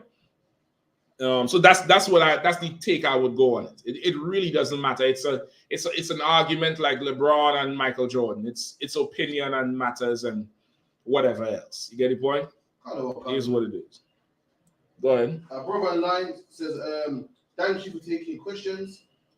Is what's happening in Great Britain now the wrath of God and his punishment? Not now. So what? I'll take it after. But you can pass it on to your brother. Read the question one more time. So the one to take questions. Who's asking the questions? His name is version 73 6HA. Right. Version 73. That's a postcode? Nah. Version 73. Just type in what city you're in, what location you're in, just so I know where you are, right? Once again, listen, man, I already said this before. I'm gonna say it again. I Commanding General Yahanna taught me, brother, or the generals taught me, brother. Everywhere I go, I come to steal black people back from the white man. That's right. I'm on a serious mission to fill every school, everywhere, every corner with blacks, Hispanics, and Native Indians that would cry aloud and beg the Lord to burn this kingdom down. So I want to know where you are, where you're asking your question from, brother, so I could come teach a class down there and raise up 25 more brothers like you with their 25 families and children. You understand? So put in where you typing in from. All right, we see. Oh God, he said, "Is what is happening in Great Britain now the wrath of God and his punishment?" Thank you. All right, and now, okay, just clarify for me what you mean. What's happening in Great Britain? A lot is happening, to be honest with you. There's definitely a lot that's happening. Clarify for me what you mean by that. All right. Person from London. London in the business where? North, south, east, west? Let me know where. From north. Up North London. What's North London? Tottenham area. All right, North London. North London, I'm assuming you're a brother or you're a devil. You got to say which one of them. The N13 to be precise. Say again? M13. I know what that was. That's the postcode? Right, M13 to be precise. I feel, listen, you're Israelite or you're a heathen? State the registry too. I'm gonna open this nice bottle of Happy right here. If you all want some, you'll see.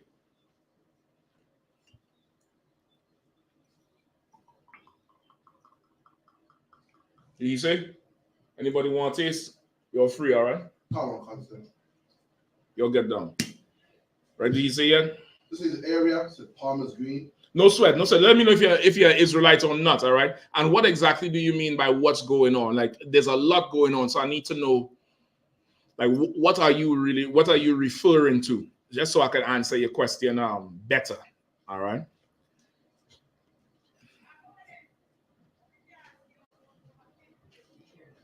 If not, if you're waiting on him, let me know about any other question, all right? Come on, constant. So I can get some more ice. You can fill it up with ice too, all right? So what? While waiting him, sir, got a question that says, are Edomites expected to marry other Edomites, or can they marry other nations? Okay. If you have heathen children, who do you encourage them to marry? Okay, all right. So if you have heathen children, who should they marry? And are Edomites expected to marry other Edomites, or who could they marry? Hold on, Okay, so this would be from somebody who would may have heathen children or some kind of heathen situation. Okay, let's say you have heathen children, right? This would specifically be, not specifically, but more so be for a sister, an Israelite, who probably had a heathen in the world. Now she realizes she has a heathen child, or a brother who married a sister who had a child before that's a heathen. So anybody in that situation, that's basically what they're talking about. Anybody in that situation, you might wonder what's the future for your children, because they're in your care, and that's a very valid concern. So what else? Appreciate it. That's a very valid concern. Okay, so let's first go here. Give me Genesis 25. Anybody? Whoever's online, if we could get it. Genesis 25. So, like you, so what verse is it, please? Give me 23. Genesis 25:23. And the Lord said unto her, 2 nations are in thy womb, and 2 manner of people shall be separate from thy bowels. Right? So this is Isaac and Rebecca, right? This is Isaac and Rebecca. Rebecca is pregnant with twins, Jacob and Esau. Rebecca is having pains, not labor pains, but pains in the pregnancy, because there's 2 babies in there. A woman damn near past, 28, 30 weeks, that stomach is rougher, because that baby's starting to stretch out in there, damn near standing up, damn near doing jumping jacks in your stomach. Imagine 2 niggas. Imagine 2 niggas. Y'all saw that video with Uncle Drive, everybody laughing at the little boy. Drive, Uncle Drive. Now imagine that going on in the womb. There's a fight in there. You see how he was in the back of the car just going left, right. Imagine there's 2 niggas in her womb and they're fighting her. It's rough. It's a rough thing. So she's asking, what the hell is going on? Keep going, Hakeem. And the one people shall be stronger than the other people. Mm-hmm. Let me catch up. Go ahead. And the elder shall serve the younger. Right, the elder shall serve the younger. One people will be stronger than the other. This is Jacob and Esau. Esau is the elder. Jacob is the younger. All right. So now, what verse you at? 24, sir. 25 and 24. 1 second.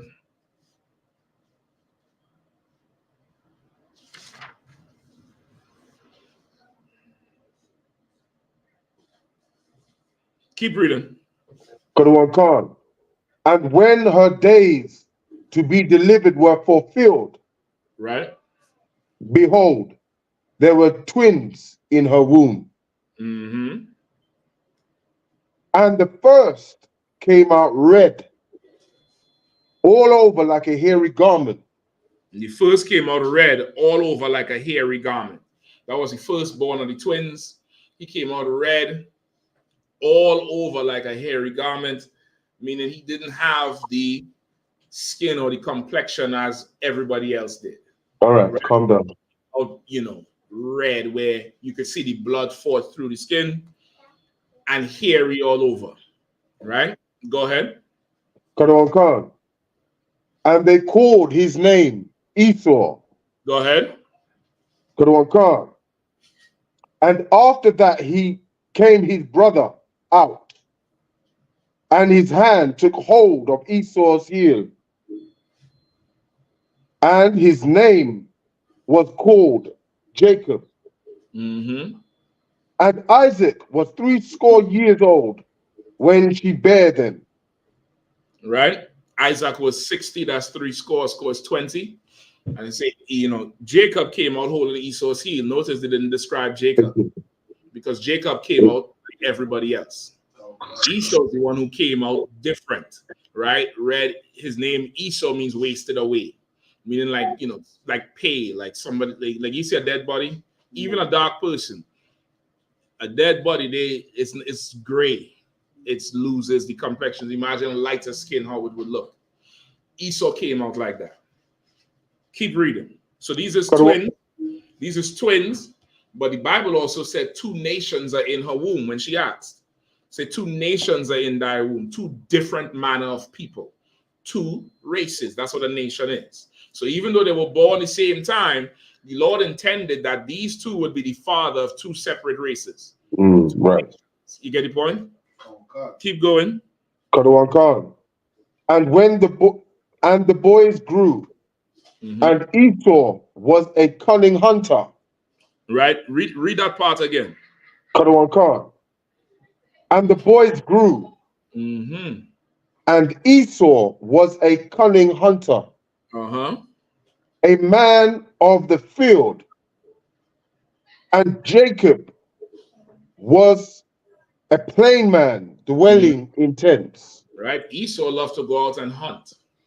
Loved to go out and kill and stalk something all day. And you watch them nature channels.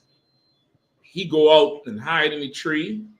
He get the camouflage, like brothers wear the camouflage, the army camouflage. The fatigue. He get the camouflage that look like the bush out. Right. He go in the tree and he get deer piss and spray over him, and buck piss. So he smells like piss. So he could hunt this animal. And sometimes they show you where he got the piss on him, and he's in the tree, and the bear climb all the way up right there to him, and the bear don't see him. And they make a move, and then it's a young bear, and the bear fall out the tree. Right? That's Esau. Jacob ain't doing that shit. There's a video I saw recently. Some devil pull his car the side of the road and come out with little honey bun biscuits like cinnamon rolls and feeding a bear. Oh, it was perfect. He threw it for the damn bear. The bear ate it and put his head down and walking up to him, but glancing all the time. And as he reached up close to him, jumped on him. Jumped on him. Like, that's Esau. He will play with an animal like that. He'll do that. That's him. Jacob is a plain man. He dwelling in tents. Where you are at the house, at chilling. I in the crib, I on the ends. That's Jacob. That's who we are. We ain't, we don't even like to stray too far from the area. You get the point? Esau will go and climb Mount Everest. Somebody look it up right now. Look up the trash situation on Mount Everest. You know what Mount Everest is, right? Tallest, the highest peak. That has the highest peak in the world. Highest peak above sea level. Just Google for me what they're saying about the garbage situation on Mount Everest. That's terrible. Shit, terrible. Come on, you could pull it up. I got it here, sir. I can share it on the stream. Please, we could. Go ahead, Rahman. If there's any article you could read, anything that where it's they're saying what it is. But pull up some pictures of Mount Everest, the famous mountain and Mount Everest highest peak and all that type of stuff. Look at that. Look at that. What's that, Rahman? Trash? I got this. Yeah, sir. This is on Mount Everest. This is from the National Geographic, sir. brother, all them devils who going on Mount Everest to climb up there and say they did something, leaving all that up there. That's Right. Esau. That's Esau. All out in the ocean, ton of trash. I'm scared to see what the hell space look like. But Esau is that. He like to go out and hunt and conquer and just lay waste the land. All right, keep reading. Kadawan Khan. And Isaac loved Esau because he did eat of his venison. But Rebekah loved Jacob. Right? Isaac, father, he has a son who going out rough and tumble and hunting and killing and bringing meat back home. He loved that son. The mother, she loved the other son. You get the point? She loved the other son. So now, understand this. There's two nations in there. Esau is one. Jacob is the other one. Esau is, cunning hunter, go out and kill and stalk everything. Jacob, cool, laid back. He chilling here around the ends. It's two different manner of people. But this is the key. Give me verse 27 again, please, Hakaya. Kadawan Khan said. Genesis 25, verse 27. And the boys grew. And what? And the boys grew. And what? And the boys grew. And the boys grew. What does that mean? They grew up together. Okay. I need some more. I need a little bit more. Go ahead, sis. They became men, but how do they become men? How do they grow? Go to maturity over the period of time. They go to maturity over a period of time to become men. Okay, you're telling me what happens. You're not describing me how it happened. So even though Rebecca knew that this child wasn't like over time, they become mature and skilled in their professions. No, that's not a little simpler and it's a little more detailed. Go ahead, Cap. Say it again. Yeah. So even though Esau, she knew Esau is not of a nation. She fed him, raised him. He knew to hunt. Somehow he didn't go with the sheep. He didn't just start hunting. Yeah, so she raised him, told him how to hunt, how to cook, how to this. Raised him, even though he wasn't of a nation, still fixed him up. Even though Esau was a heathen to Rebecca, she breastfed him just like she breastfed Jacob. That's right. Cooked him breakfast like she cooked Jacob breakfast, washed his clothes, wiped his behind, sent him off, taught him so that he grew. And he became skillful. To go hunt, you got to be a little bit strong and all. You got to be physically fit. You got to be able to go long distances without eating. You got to be patient. You get the point? It takes a certain skill to do it. And he would have gotten that skill because he was raised. He was raised up. He had parents. You get the point? So that's one thing you take away. You might be in a situation, you have a heathen child. You have to raise that child. You got to raise that child and love that child because that's your child. You loving that child is not you loving the nation. You get the point? And you loving the child is obeying God's law. And love is not an emotional attachment. And that doesn't be emotionally unavailable for that child. You get the point? You raise the child like you would raise any other child. That's right. You're right. This is what I could break it down to you the way I understand or I'm able to understand certain things. When you come into the truth, you have to stop being human. And I want to explain the context of stop being human. I'm not saying lose your humanity. You see, like people in the world, they get angry and somebody beat up somebody. You hear it all the time. You hear that whole Rihanna and Chris Brown. They get angry, right? And angry with each other. She hit him, he hit her back, they start fighting. That's people in the world. And they say, well, that's human. Somebody hit somebody, said something, whatever. When you come in the truth, you have to be more professional than human. You have to be a professional husband. Sister has to be a professional wife. You have to become a professional parent. if you were a school teacher, which is what a professional parent is, like a teacher is a parent. They're taking your child 8 in the morning and giving you back your child 4 o'clock in the evening. Teachers know your children better than you know your children. You're straight up, because they spend time with your kids. They're taking care of your kids, raising them up, correcting them when they're wrong. You get the point? Okay. Is a teacher allowed to just take the belt out and beat the child and put them to sit down in the corner? Why? Because you're the teacher, you're not the parent. That's what they'll say, right? You damn near kind of have to take that approach of restricting yourself with certain things that normal human people would do.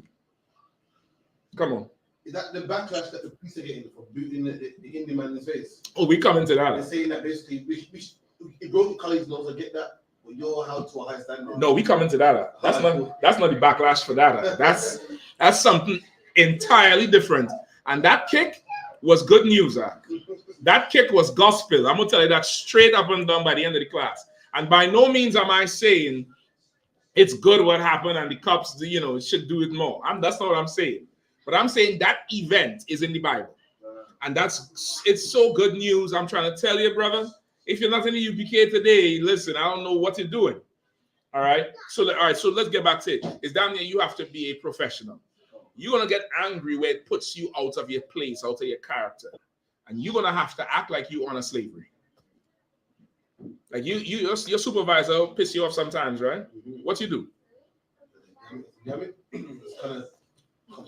Give me some things you do to cope with some dickhead supervisor. Excuse my language. Go for a walk. I'm going to the bathroom. And you ain't stomping and huffing. You go to the bathroom and you sit there. This damn dickhead. You take a moment. Because there's way much more to lose if you blow out in there. Take that to the house. Take that to the children. Take that to your brothers. Take that to your sisters. Be like that. And it's a daily fight, I'm trying to tell you. Y'all go watch that demons lecture tomorrow.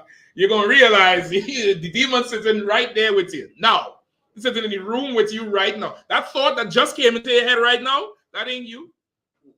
That's a demon talking to you. That conversation you be having in your head, Commander Yahanna told me this years ago.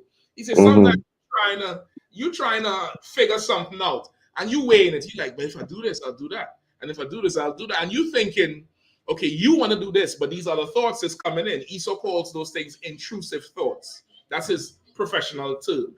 Intrusive thoughts, because they just intrude. You not thinking that. Like you might get angry with somebody and you start thinking, I'm gonna beat him, I'm gonna bust his face, I'm gonna put this brick in his nose. That's an intrusive thought. That's not you. That's something that just barged in. The general told me, brother, sometimes you think you part of the conversation. You not. It's two demons talking in your head. And you just witnessing the conversation. You see them cartoons where you have the good angel and the bad angel? That's where that should come from. You get the point? Listen, go and listen to the lecture. I'm trying to tell you, it's going to change your life. It's going to change your life. It's tomorrow night. Tomorrow night is going to be midnight, 7 p.m. Eastern time, midnight GMT time. I guarantee you, drink your coffee. You ain't going to want to miss it. It's $20, $20 US on Eventbrite, which is about what, $17.50 sterling. Figure it out, man. Get the link. We'll post it up. Y'all, get together and watch it. If you have kids old enough to understand, let them watch it too. Go ahead. No, it's there's a website called Eventbrite. I think people who have events always advertise, and you could buy tickets through there. So it's a pay-per-view. So whatever the link is, you pay for it, and you're going to get access based on your IP address. So whatever, well, let's say you're going to watch it on your computer, you pay for it there, so you get it. If you're watching it on your phone, you pay for it there, so you could cast your phone to your TV, whatever it is. You get it? That's what people in the UK. If you're in the US and you're not in Detroit, get your school together, man. Pack that building up. I'm just giving you advice, of course. You'll pay for that lecture, and you'll all come together and sit there and get exercised. Get the point? You find out. So back to it now. So you damn near have to be a professional all the way around that and make being professionalism your lifestyle. You get the point? You have to be like that. And the problem is we are people who, by our nation, by and large, we are slave people. We are professional for other people, but not ourselves. We're professional for the slavery, but not our own people. You get the point? We have to push for that, which is why the UPK is how it is. We operate a certain way because this has to be now your life. And this is the spirit in the Bible. So now you may have this child who is a heathen child, but it's still a child. And you're going to raise this child up. Now the oppressor, he takes our children and abuses them. We are a better people. That's right. This child is our oppressor. What can I do to this child that's going to give millions of Blacks, Hispanics, and Native Indians justice for the last 1,000 years of oppression? What can I do to this child? Nothing. I'm going to raise this child up. And this child is going to grow up and know that my mother belonged to a people that my foreparents enslaved, and she is better than my forefather. You get the point? Come on, sis. So obviously, when they're adults, do you, is there still your child? Do you know what I mean? Do you, not cut them off, or can you still keep in contact with them? It's your child. It's your child. Cutting them off it's not a general rule. It's like surgery. It's like prescribing medicine. You go to a doctor or a pharmacist. How they prescribe medicine is based on your weight and the triage. You see that triage thing? That's how they prescribe your medicine. The same medicine me and you on, they'll give me a stronger dose because I'm bigger than you. You get the point? Or somebody smaller, he can't take that much, they'll give him a smaller dose. You get the point? So it's similar. You take it situation by situation. If it's professional, when the Israelite child is an adult, do you cut them off? Let me ask you that. It depends if they're coming home as homosexual. What if they're not homosexual?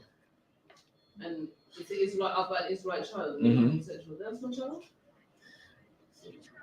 Women cutting black babies off of shit. Okay, it's harder for a woman. It's harder for a woman. It's something you have to understand. That child act was part of her for an extended period. You get the point? Not to get too graphic, but you don't feel the sperm swimming in you. You don't feel it, right? There's no man who sits here and go, "Ooh, one just did a breaststroke." You get the point? But a sister will be like, "Oh," and you can see the foot come. Well, maybe not the footprint, but you'll see something push out like Alien. You see the Alien movie? Brother, she lived with that act. Her body was in tune with that thing, and it was part of her. It's like an arm. So it's different. Even the Bible say, "Can a woman forget her suckling child?" That's in the Bible. It's harder for a woman, which is why you had to strive to be professional. Rebecca, it was hard for Rebecca. Rebecca witnessed them fighting.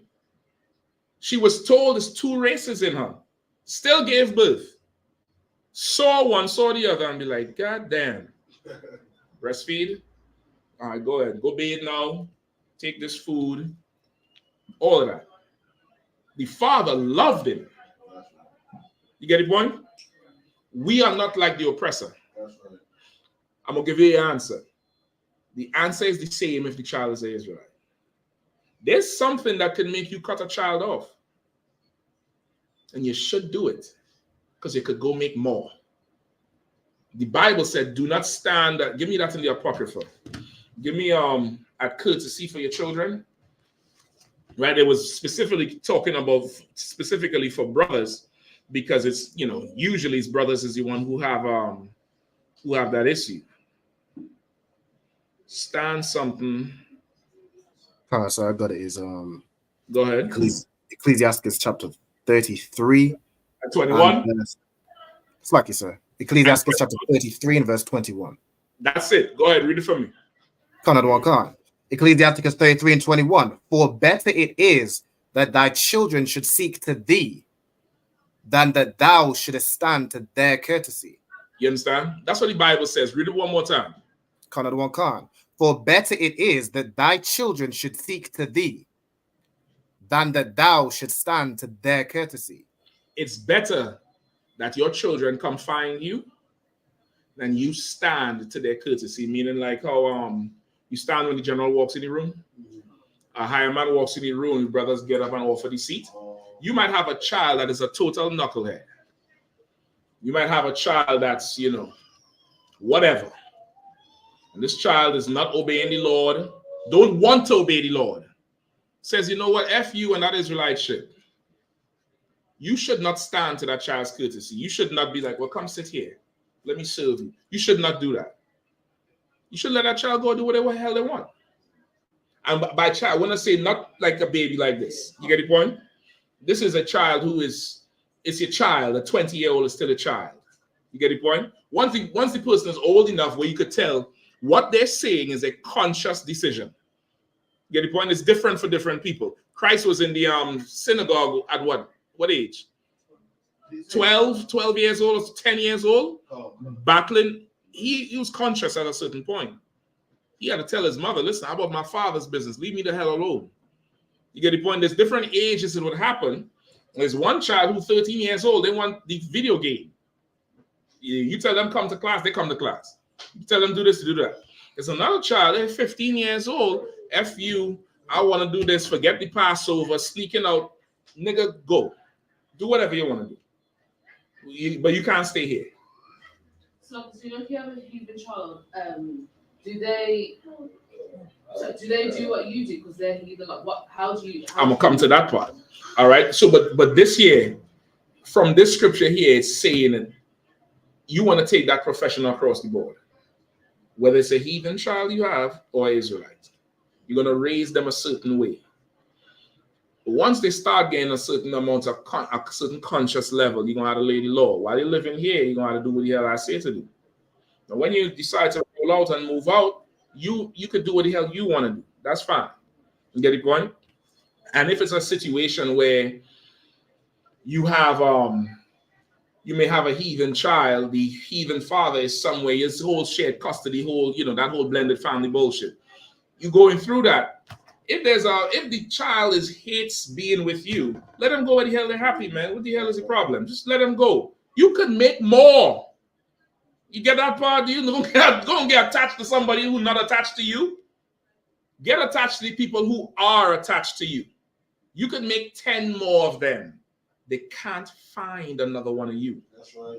And that's it's hard. I get it is hard. Get this is difficult. And that's some people have that battle to face. Christ said, I came to bring division.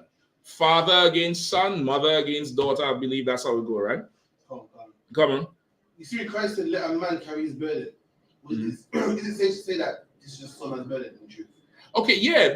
Everybody has a burden. Everybody has their cross to bear. I mean, to sound Christian, but everybody has whatever your life before kind of helps dictate the things you're going to have to battle as you come in the truth. And the battle you may have is not the battle I have. And you should be thankful for the battle you have.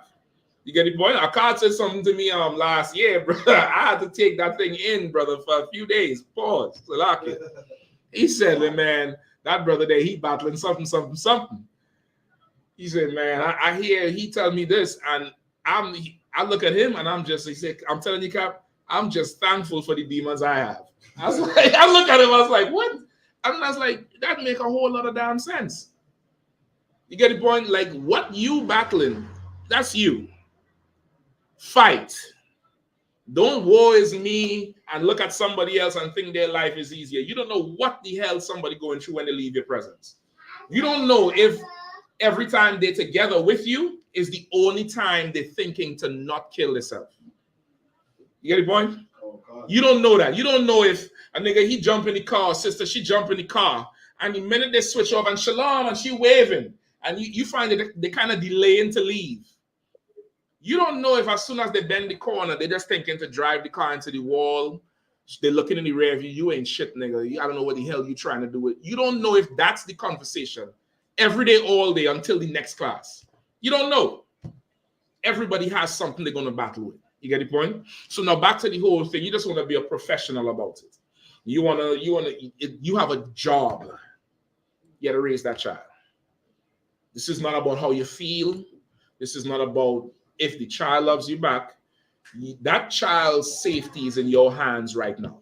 And that's it. They go to school, make sure they learn, give them their hugs. You don't want to be the oppressor, because the oppressor is responsible for what? School shooters and them, serial rapists. All of them. You'll remember, you probably may not know. There's a serial rapist called Ted Bundy. You ever heard about him? Ted Bundy said he hated his mother. That's what his hatred from women came from. He hated his mother. Jeffrey Dahmer, you all saw the movie, you all saw the series. Jeffrey Dahmer came from a house, a dysfunctional house, where his father was kind of timid and the mother was all over the place. You don't want to be that person who created that child.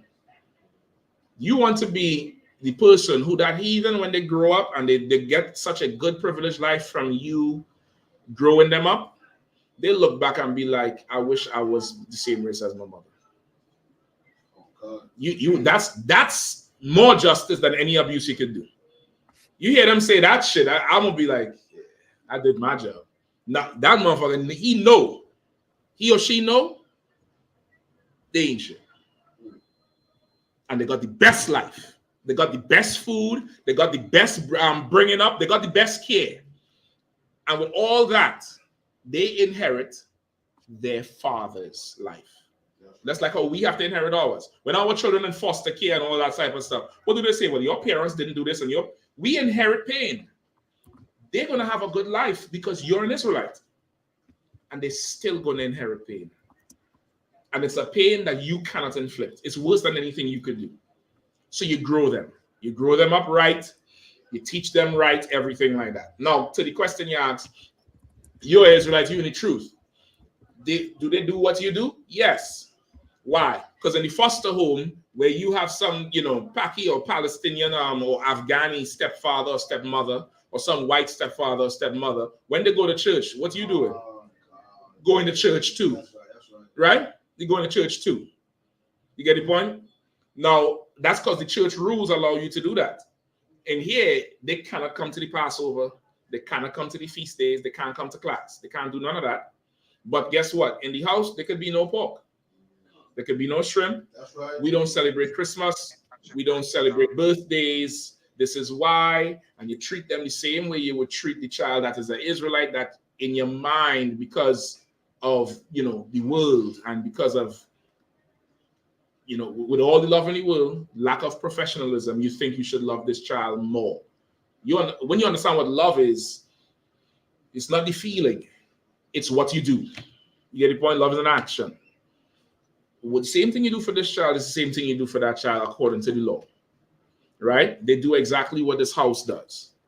And that's what this house does, and this is how this house grows, and that's what we do, and this is that. I know when you can't come with me today where I'm going, you can't come, and blah, blah, blah. But how come this child could come? Blah, blah. That's a different situation. You might have to explain that. Or you could be, not crafty is the word. You could be skillful. You could be a little skillful with it and schedule another event for this child when it's time. And then the Israelite children, they just can't go to that event. And that's just that.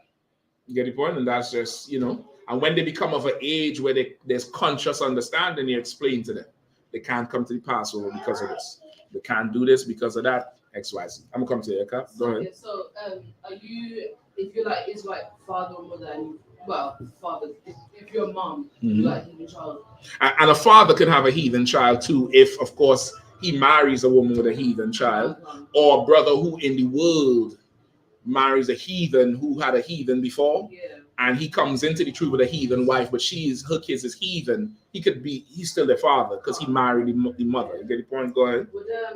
Like you celebrate their achievements. Is that like, are you doing overboard? Because obviously you love each other, you love everything about them. Can you still do the same if you do? If it was Israel, can you celebrate them and celebrate the heathen or the Israelites? The heathen soccer, whatever their achievements are, or you want to grow that child like how you would grow the Israelites.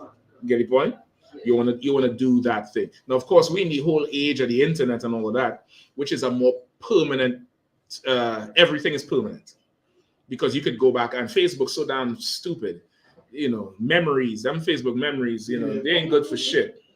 Unless you post this scripture, you know, the memories damn near never sync up because that's how you was feeling 5 years ago.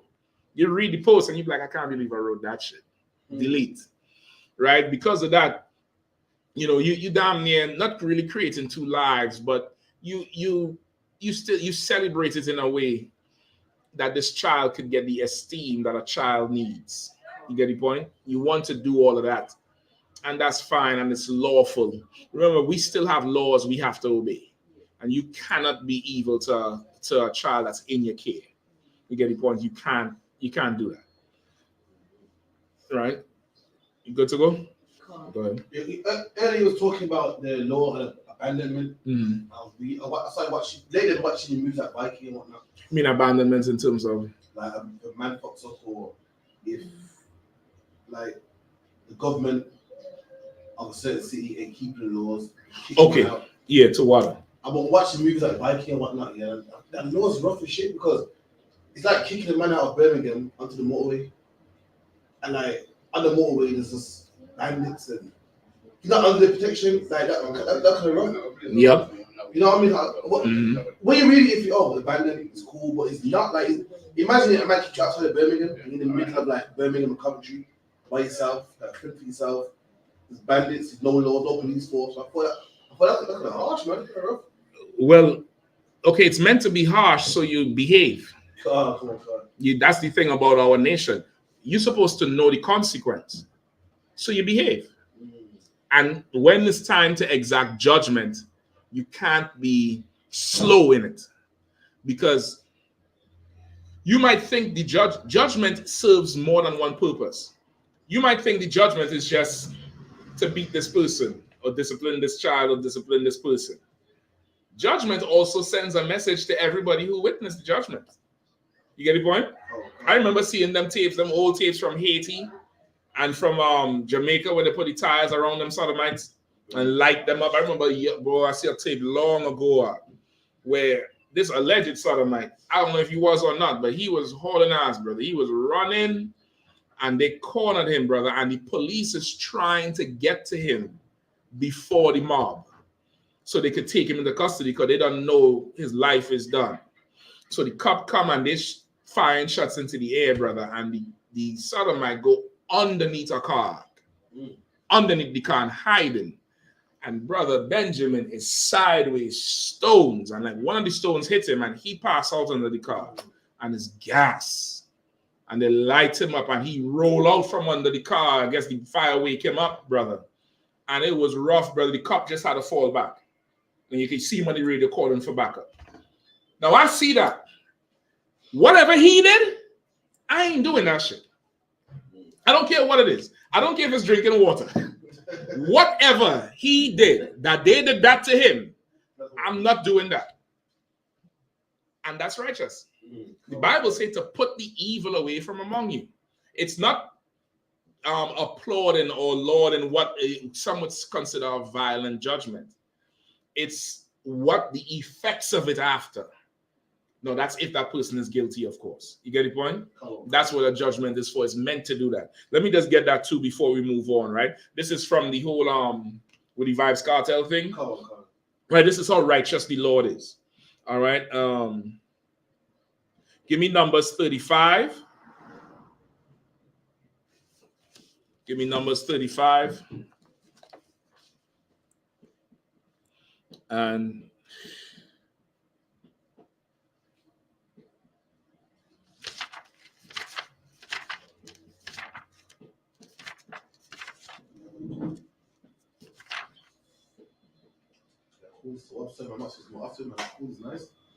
yeah, once you have a good Shema there, you should be toward.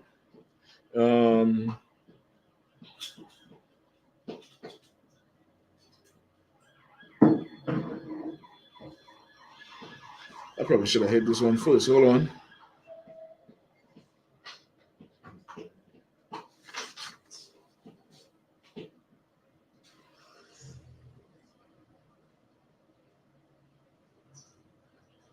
Start at 9, real quick. Numbers 35, verse 9. Verse And the 9. Lord spake unto Moses, saying, Speak unto the children of Israel, and say unto them, When ye be come over Jordan into the land of Canaan, Yes. I'm putting it right here for then anybody. ye shall Go ahead. Go ahead up. then ye shall appoint your cities to be cities of refuge for you, that the slayer may flee thither, which killeth any persons at unawares. And they shall be unto you cities of refuge from the avenger, that the manslayer die not, until he stand before the congregation in judgment. Now that's how righteous the Lord is. Instead of locking up a man for 4 or 5 months, then he go to trial. He go for the hearing first, and then they postpone the hearing, and he had to go back in and all this nonsense. This is what it is. If you kill somebody by accident, that's why he slay a man unawares. It could happen. You could be driving your car, somebody jump out in front, you hit them. Come to find out that's big time cousin who you was beefing with 2 years ago. So when big time hear it, he gonna think, shit, Karathia hit my cousin because of the beef me and him have. So the one he gonna go get his boys and now come looking for you. The Lord appointed something called a city of refuge, so that if there's an accident and you accidentally kill somebody, you have time to run to that city. And once you're in that city, nobody can touch you. Nobody can touch you until you appear for judgment. Now you could go before the priest and state your case, and they could now say, okay, this was an accident. This man did not commit murder, or somebody who may have alleged, and you innocent, but shit, they want blood. You flee to that city. That's how righteous the Lord is. You get the point? Now, if as you flee in there, they catch up with you and they put you down, what does that mean? The Lord wasn't with you because this wasn't no accident. You was just trying to run from justice. You get the point? Like that's a level of righteous judgment that the Lord put in our law and in our workings, so that there is no prolonged nothing and appeals and everything else that could just tie up a court case forever and ever and ever, and then there's no end to anything. You know what I mean? Any more Hakayan? Quran Council, verse 13. And of these cities, which ye shall give 6 cities, shall you have for refuge. You shall give 3 cities on this side of Jordan, and 3 cities shall you give in the land of Canaan, which shall be cities of refuge. Right? So he giving you the cities, he letting you know where they are. And the whole chapter is that whole thing, running down the cities of Jordan, of refuge, and what happens there. And while somebody is there, you can't touch them. And they could come back into the congregation, I believe, after a high priest passes away, which is a long time. But at least you're alive. At least you don't get hunted down by whoever you may have killed or unalive by their relative. You get the point? Any more questions? Go ahead.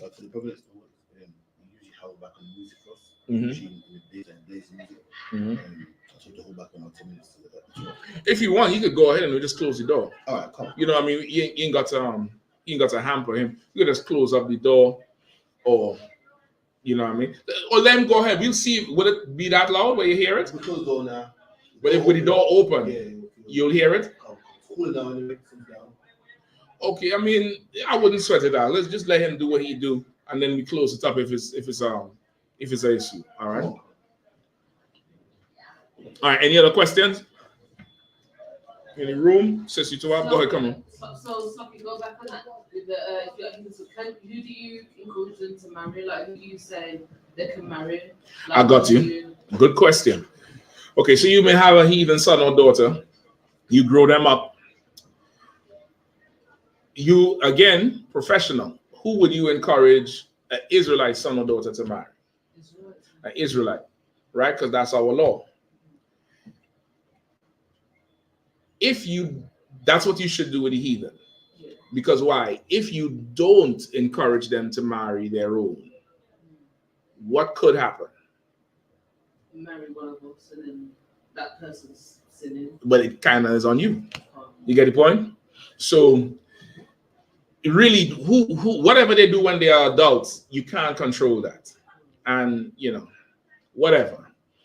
But you could explain to them that they should go for somebody of their own or some other heathen. The law is for us. The law is for us at the end of the day.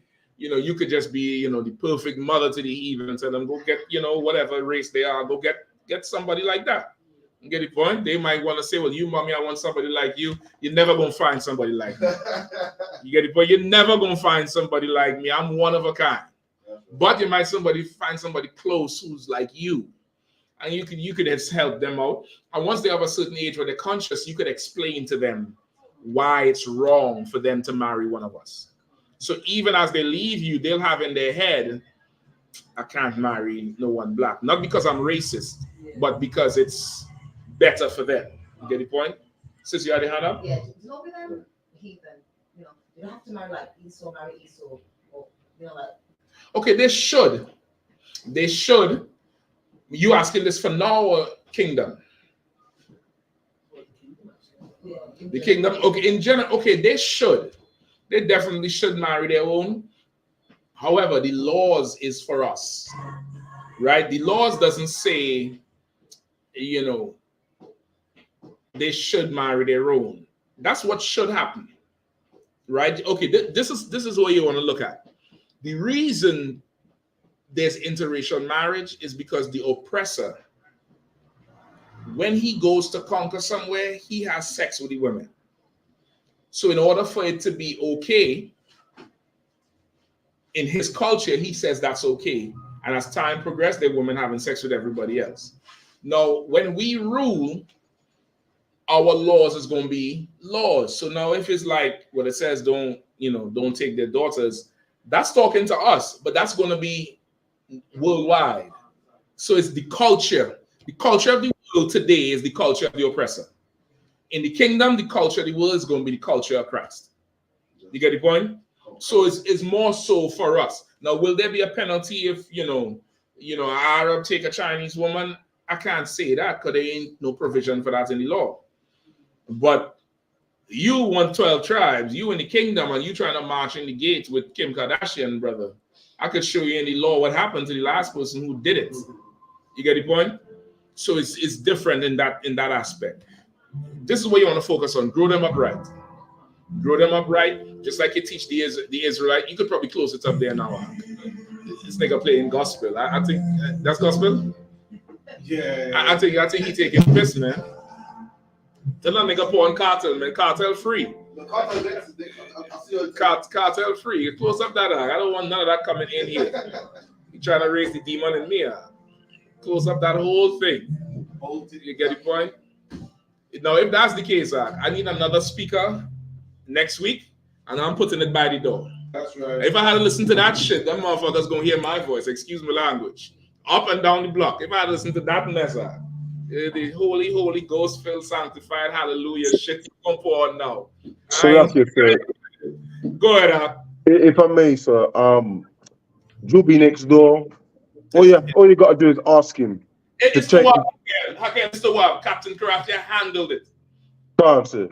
I appreciate your input too. All right, so since you understand, just like how you would tell your Israelite son or daughter, hey, you should marry your own race. It's the same thing. Y'all are two different. And you damn near show them in the Bible, Jacob and Esau. See, it's Jacob and Esau is a different race. Jacob, whatever, and that's that. You grow them up, let them go on their way. They keep in contact with you is whatever. It's different case by case. They may not want to keep in contact with you after a while. You get the point? Who the hell knows? You know what I mean? How could I say that? Because there's Israelite children who don't want to keep in contact with their own parents. You get the point? So it's no different because they're heathen. You understand what I'm saying? It's people. All right. What we have? Got one more, sir. Well, quite a few more. I said, So we probably might go past. All right. If I could, sir, I would like to request a breakdown from Matthew 24 and 4 to 15, and how current events seem to be fulfilling prophecy, and all the strife. Okay, hold on. Before I get that, right? Give me the one with the brother from London. Did he ever type back in? Come on, Carly. You didn't say his name, nationality. He didn't quite get back though. He said, It's like if I could, sir. Yeah, go ahead. Con, I believe in one of his messages he did say he was an Israelite. It's in this one right here. Is the Most High putting a hand across the country, punishing it, and they put Israelite? All right, you say he's an Israelite. What's his name again? Version 73. Version 73. I need you to contact the I.S.U.P.K. UK. Put the phone number up on the screen. Let the brother get. Contact the school ASAP, brother. I want you in class. All right, brother or sister. So I'm gonna answer your question. Let me deal with that one first. All right, because that's kind of on the topic of the UK. What is it, UK fires? Fires in the UK. Right. So I'm assuming that's what he's talking about. We say the Lord putting his hand on the UK. So give me some of them current events. Give me, let's start to run them down. You could put pictures up on the screen too, Rob, if you could, all right? Not the video, because they might block the video for the violence, but you could put the picture, get him just on the back swing going into the nose. Just when he do that back flip. Yeah, I mean? Put the pictures of that, put the pictures of the Romanians, put the pictures of what else we have? The mosque. Tommy Robinson, the mosque. The other one where he said Paki got bashed. What he said? Paki got banged. Banged. Where they line up in the street. This one Pakistani walking about minding his own business. White man come out of nowhere, cracking, bam! He just turned around and walked back the other way. Brother, I saw that and I was like, this is time. This year is good. And I'm not saying it's good meaning more white people should do it. You're a bunch of evil bastards. I ain't got no sympathy for them Pakistanis either. But you're a bunch of evil bastards. But all these things is happening. Give me what else? The people spraying the oil. Yes, yeah, some old tree huggers going in the damn Heathrow. I don't know how the hell they get into Heathrow with the oil. Right. God. Yeah, I get that far. And ain't nobody whoop their ass, so nobody trying to whoop their ass. The next one as well, sir, where they these vegan kind of man glue themselves to the streets, so you can't go to work. Ambulance you can't get through because they believe in purity and no petrol and no. They glue themselves. Yeah. How to lift their ass up. The niggas done close and scared them. Fearless and shit. I would have lifted their ass. I'd have pulled. There'd be flesh attached to the ground. Go ahead. Just oil. They can't go nowhere. They hate the oil and the fucking like pureness. Yeah, but the glue is made from oil. Right. Dumbass. They were blocking the motorways and everything, stopping these people to work. Ambulance the whole night. Where did this happen? Everywhere, all over Britain. Yeah. Because oil is messing with the country and yada and yeah. You might have to put it up on the Yeah, you make the picture bigger if there's a way to zoom in on your phone or your computer. All right. Hold on, just this one. They glued to the ground. Yeah, that's a hand there, right? Dummy. Brother, go ahead. I was just saying there's some processes in Leicester. I didn't even know about this. I just went on some Leicester page. Right. And they've been put like in the outskirts of Leicester because they make drones. There's a company that makes the drones. Okay. And they're saying they're the ones that have been giving the Palestinians, the Israeli drones. People drones to bomb. So they've been protesting. So any drone, they can make drones for kids, but it's like you. They're protesting in Leicestershire. It's on the outskirts. I didn't right. hear about it, but I went on some Leicester page, just over there, and they're all protesting in Leicestershire of all the drones. That's ridiculous. You get what I mean? That's absolutely ridiculous. I think someone climbed up on the roof, got in, started throwing all paint and mash up the place. Brother, I'm trying to tell you, there's a difference between America and the UK, brother. Because boy, Imagine you're in Heathrow, yeah, and you just want to get to you. When you get home, and you want to see the screen, know what gate you're at. Some nigga sprays the monitor. Oh, listen, I wouldn't confess what I would do, but brother, that's gonna be a rough one right there. Just don't get no oil on me. Don't get no oil. Don't get no oil on my bank robber. According to cartel, don't step on the bank robber. If you think you're bad, you could go in Heathrow. So you had them. They're doing the thing in Heathrow. You had the ones who fight there in Manchester. The mice, the Palestinians putting the mice out. The Romanians trying to burn down what? Not Leeds. They were trying to burn down Leeds last week. This week, whoever just put the phone on mute. Put the thing on mute, all right? Put the mic on mute, right? Then this week they went down London, South London, I believe, and burned down the mosque. Southport, so down by the seaside. Below is Liverpool or down south? Okay, on the outskirts of Liverpool, tear up some mosque because they thought the Hamite that did the stabbing in London was Muslim, and they say, all right, we're going to do it. Well, Liverpool is not nowhere close to London, so what does this mosque have to do with that? This year, come on. Look at Euros as well. England got mashed up because of Euros. Germany got mashed up because of Euros. Hold on, they rioted? Yeah, bro. Germany got mashed up because of Euros. And what about England? Who keep going and coming on? Okay, his internet is bad. Yeah, so England, they rioted in England too? And Germany. Even though they reached the final? I'm gonna say, I can't even help here. Fuck you up. Okay, so this is what's happening, right? Whoever had the question, Matthew 24, who had that question? Officer, I'll answer. Okay. Okay. What was the question in Matthew 24? The question was, if I could say, I would like to request a breakdown of Matthew 24, 4 to 15, and how current events seem to be fulfilling the prophecy with all the strife between nations. And like, for example, verse 9, where it says, we shall be delivered and be afflicted. Is it right to say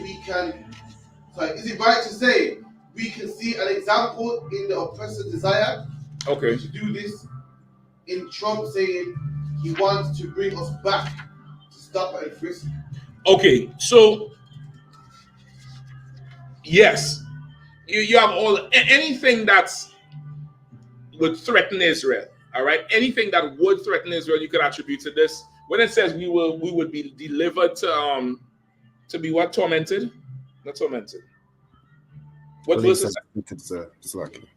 Say it again. I believe it says afflicted. We should deliver to be afflicted. Delivered to be afflicted, meaning they're going to try to afflict you. Okay. To deliver you to be afflicted is different from afflicting you. You get the point? They're delivering you to be afflicted. They're going to try to hurt you, but they ain't going to be able to. You get the point? You remember last year, October, right? In the bull ring. What did the crowd want? They wanted us to be afflicted. They went to the police and said, arrest us. The police was thinking to arrest us. They wanted to deliver us to be afflicted. That shit ain't happening. You get the point? That's not happening at all. You understand? So, okay, give me what else is going on in England? Give me some more. The far right.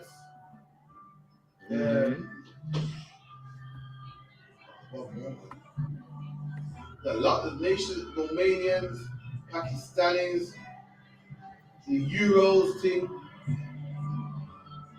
the Ukrainians, the mice. Oh, Rishi Sunak as well, the Indian man that's supposed to ever say that we can't no heathen rule over us. Okay. There are a lot of racial turmoil going on. It's going on, and okay, worldwide, I don't think people are getting the understanding that it's that bad. All right, I don't think people are getting the understanding that it's that bad at all. Go ahead. Who say the only thing black people are in them? Well, listen, that's where I'm going with it. That's where I'm going with it. So, okay, Robin, you had the question in Matthew 24. Is kind of on it? Do you understand Matthew 24, those verses, or you absolutely need them broken down? I think the only ones, if I you could need get them broken down. Okay, I'm gonna try to get to it, but let me get to the other one. All right. Come on. Okay, so all these things is going on.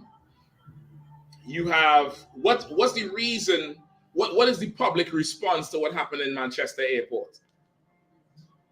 Oh, so like you said, for me, the public response was different from what I thought it was. I thought it was going to be out of shame. And what are they saying? They're saying good. Apparently, the packet had a cyst on his brain, and then the public was saying, well, good job of keeping his face. You would never know he had a cyst on your brain. He's been putting in your face. He said, you never know what? He got a cyst on his brain, and they were saying, good. Had the policeman never kept you in your face, would never. Because he went for the screening. Oh, God. Oh, good on him. Go ahead, Silaki, go ahead. Go ahead, sis. Yeah, that's what I heard as well. Because apparently, our sis can't come up like that. So he must have had it before. Right. They were saying, good job, it kicked you.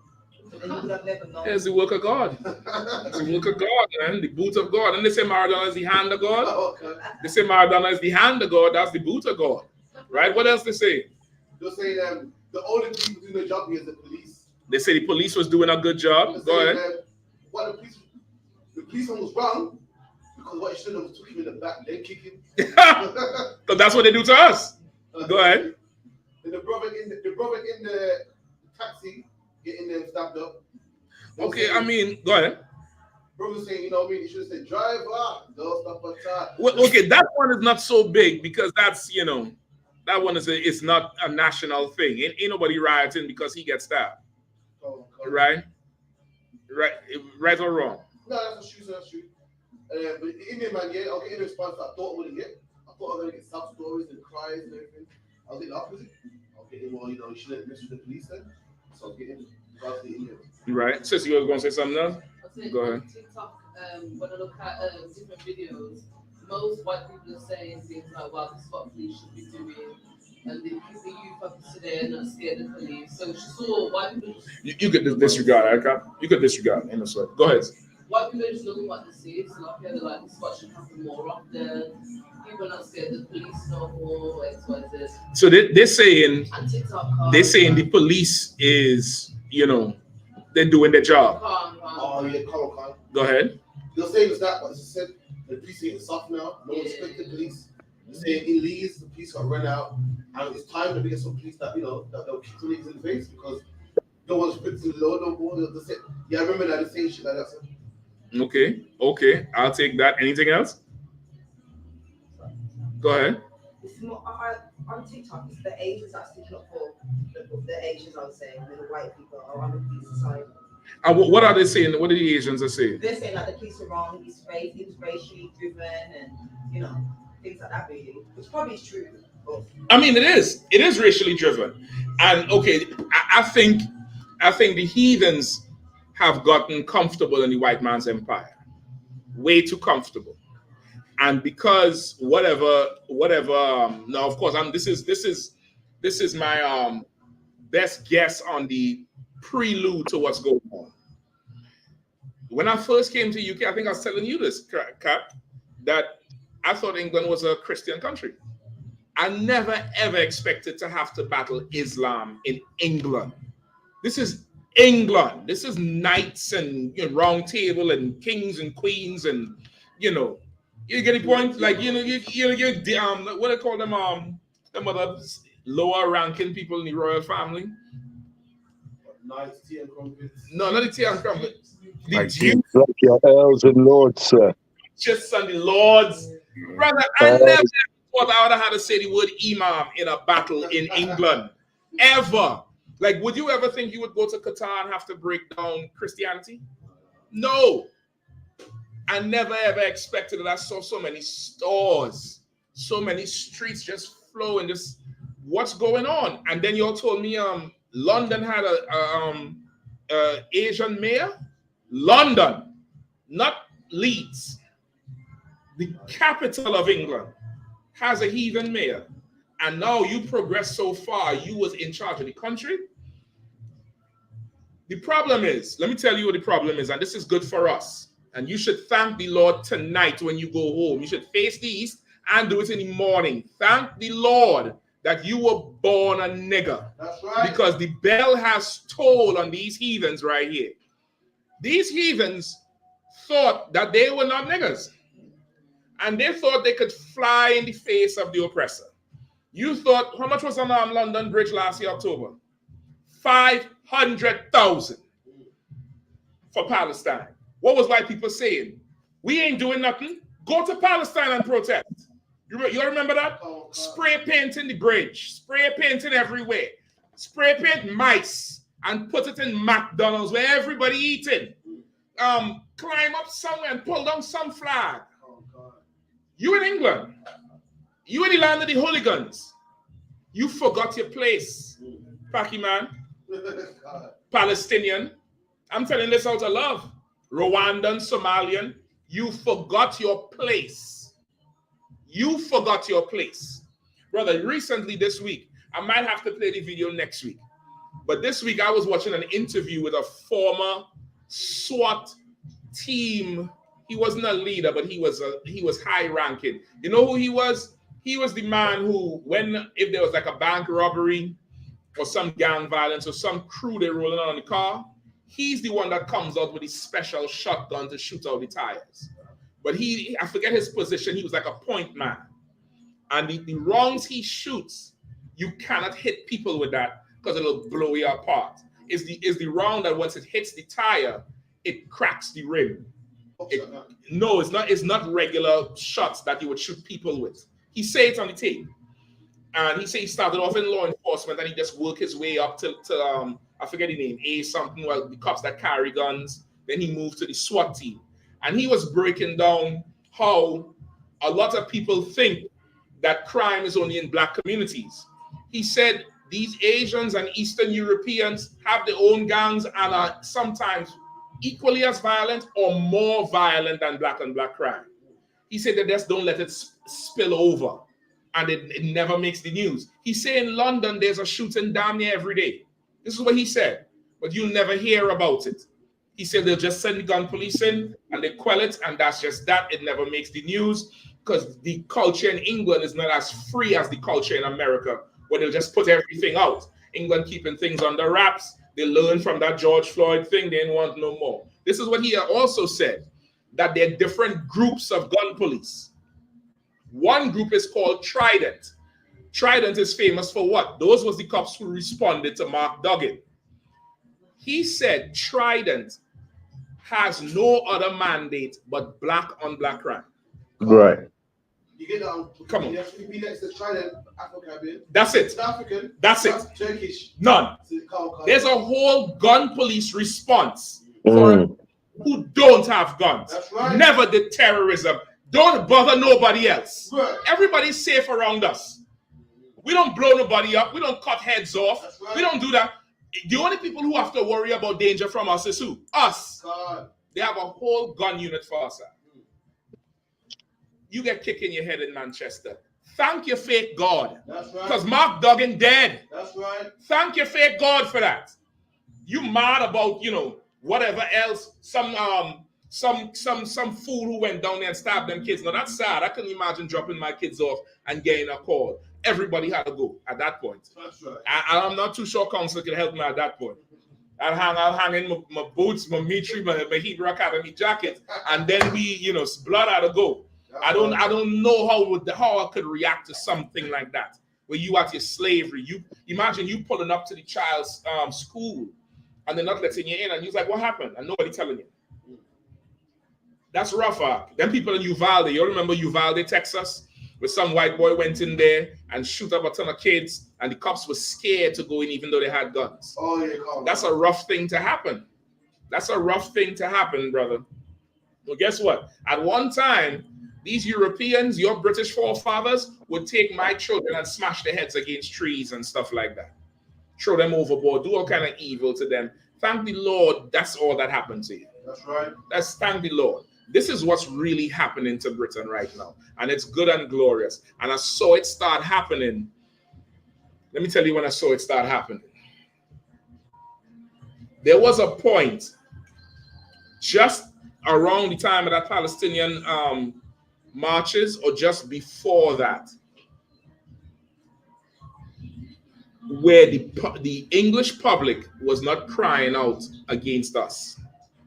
It started real small, and then it grew and it grew. And by the time the Palestinian marches came, I mean, I don't think we the problem in England no more. Out of white people's mouth, we not the problem. They want their country back from them. That's right. They don't want them here. They don't want it because you done took a piss in a house that's not yours. And you Black, Hispanic, and Native Indian people, thank the Lord that now they get to find out what a day in your life is. Right. That's right. That's the problem. Right. The problem in England right now is that the Palestinian man, he now knows what it is to be a nigger. Paki man, now he knows what it is to be a spick. The African, he now knows what it is to be a wetback. Just how they're treating you, that's how they've always treated us. Pull up the video of the lawyer who said he's never seen police brutality like that. The video. I'll put it right here. Let me ask you all before you all even go. The video with the Manchester we get kicked in his head. Are they pulling that down from YouTube and censoring it and stuff like that? You sure? Not that no. Okay, I would like to show the people that he had good form too. That's a penalty.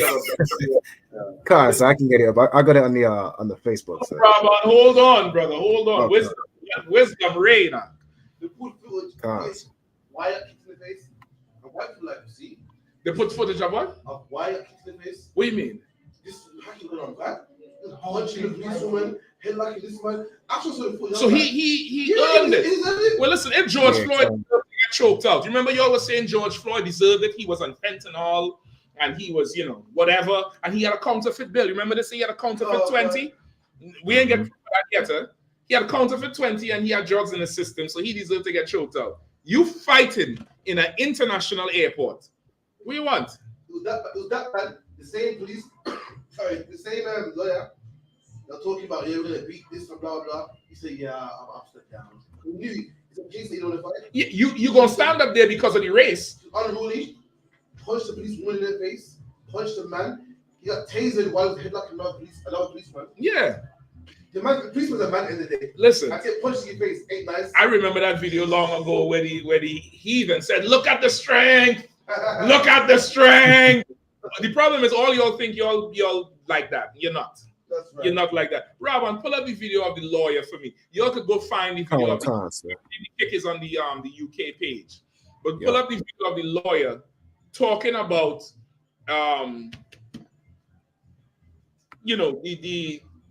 he's never seen police brutality like that before. All right. And somebody else hold for me.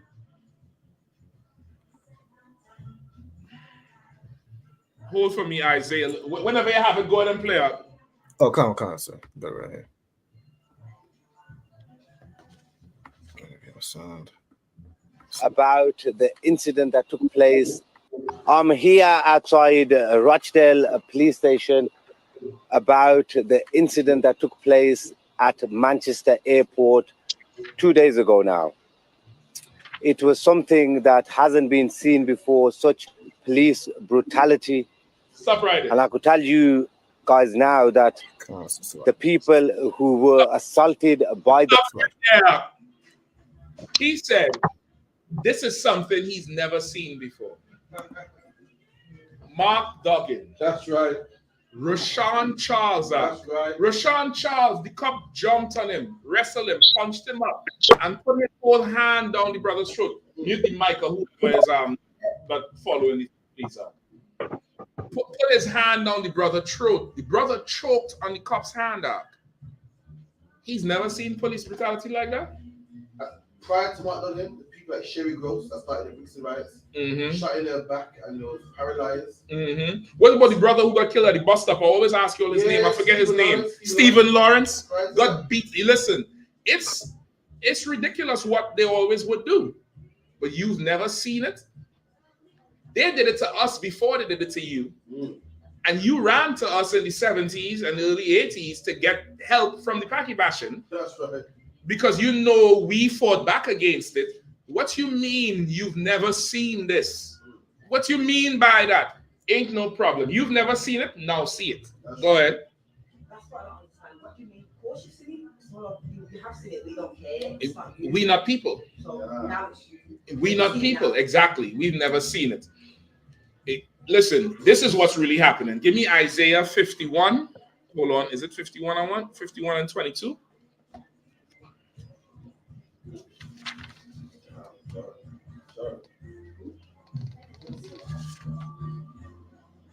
Salakia. Start at 17. Isaiah 51, verse 17. Uh-huh. Awake, awake, stand up, O Jerusalem, which has drunk at the hand of the Lord the cup of his fury. Salakia. Come on, quickly, I need it flowing. Come on, Ak. Yeah, I can't really see Salakia. Can somebody else take that over for me? Khan, the book of Isaiah, chapter 51, verse 17. Awake, awake, stand up, O Jerusalem, which has drunk at the hand of the Lord the cup of his fury. Mm-hmm. Thou hast drunken the dregs of the cup of trembling and wrung them out. Right? So this is what he's saying. Don't worry about it, Haka. I know you're not seeing too well. And you was reading earlier too, all right? Haka, no, sir. No, sir. I know you was rocking it out earlier. I didn't want to too long, all right? That's all right. Awake to water too, brother. I always appreciate what you do. Awake, awake, O Jerusalem. No, sir. Is drunk of the hand of the Lord's fury. It's like a father who is disciplining one child. And I'm not saying the heathens are brothers, but you imagine you have more than one child, and there's one child who always gets in trouble. And then the other children laugh. And the other children do wickedness too, but they don't go as far as this child. And then one day you just like, you know what? They had to get something because you just to balance it. And he's saying, man, you always something. I'm gonna make this thing right. I'm gonna switch this up. Go ahead. Khan, verse 18. And he said, hold on. He said, you have drunk of the dregs of the trembling, meaning, you know, when you're drinking something, what the sediment at the bottom, usually people don't drink that. We drinking that. We drinking all the Lord's anger and fury, and he wringing it out on us, and we drinking that. We wringing it out. Go ahead. And that's all the slavery, that's all the oppression, that's all the death, the damn incarcerations, all the medical care, horrible medical care that they give us. Horrible. Go ahead. Khan. There is none to guide her among all the sons whom she hath brought forth. Neither is there any that taketh her by the hand, of all the sons that she hath brought up. Right, so he's talking about what? Our leaders. There's none there to guide her by the hand and take it up. All the sons that get raised up, all our leaders have just failed us and never stood up and, you know, put us on the right path. Go ahead. Khan. These two things are come unto thee. Who shall be sorry for thee? Desolation and destruction and famine and the sword. By whom shall I comfort thee? You say, who will feel sorry for Israel? Don't nobody feel sorry for us? Right. That fool up there, put him back up, Rahman. Let me see his face. That fool up there just said, and look at him, you could tell he paid. He listen, there's a certain levels of money out. When you see some heathen not even wearing the tie, oh, that nigga got money. Normally you see them with the suit and the tie. When they're not wearing the tie, brother, you looking like, you know, he ready to walk off a Magnum PI set somewhere in Hollywood. He paid. He got up there and said he's never seen police brutality like this. What you talking about? They just took the statue out of what? It was Brentford? Bristol. They pulled the statue down the street and throw it into the harbor. Why? Because of police brutality. What the hell are he talking about? Go ahead. So that means with all this going on, the Mark Dudley and Sherry Ghost is asleep or is living his life. He don't give a damn. And they tell each other that what happens to us, we deserve it. That's what they tell each other. Look how they act.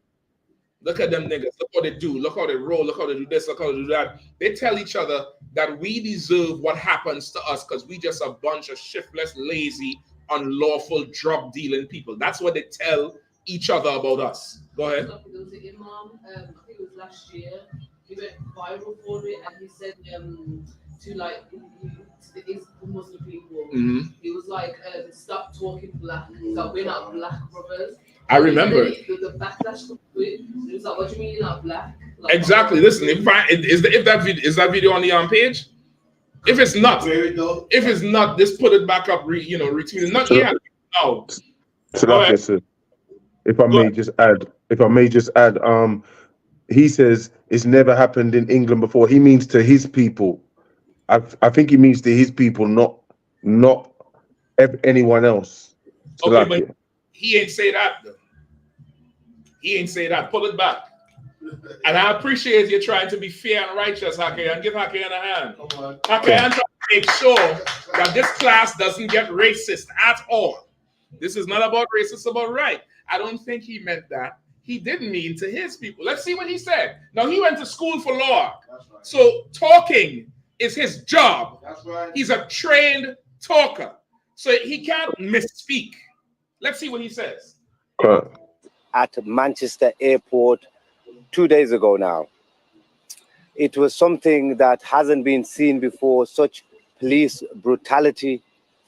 And I could tell you guys now that the people...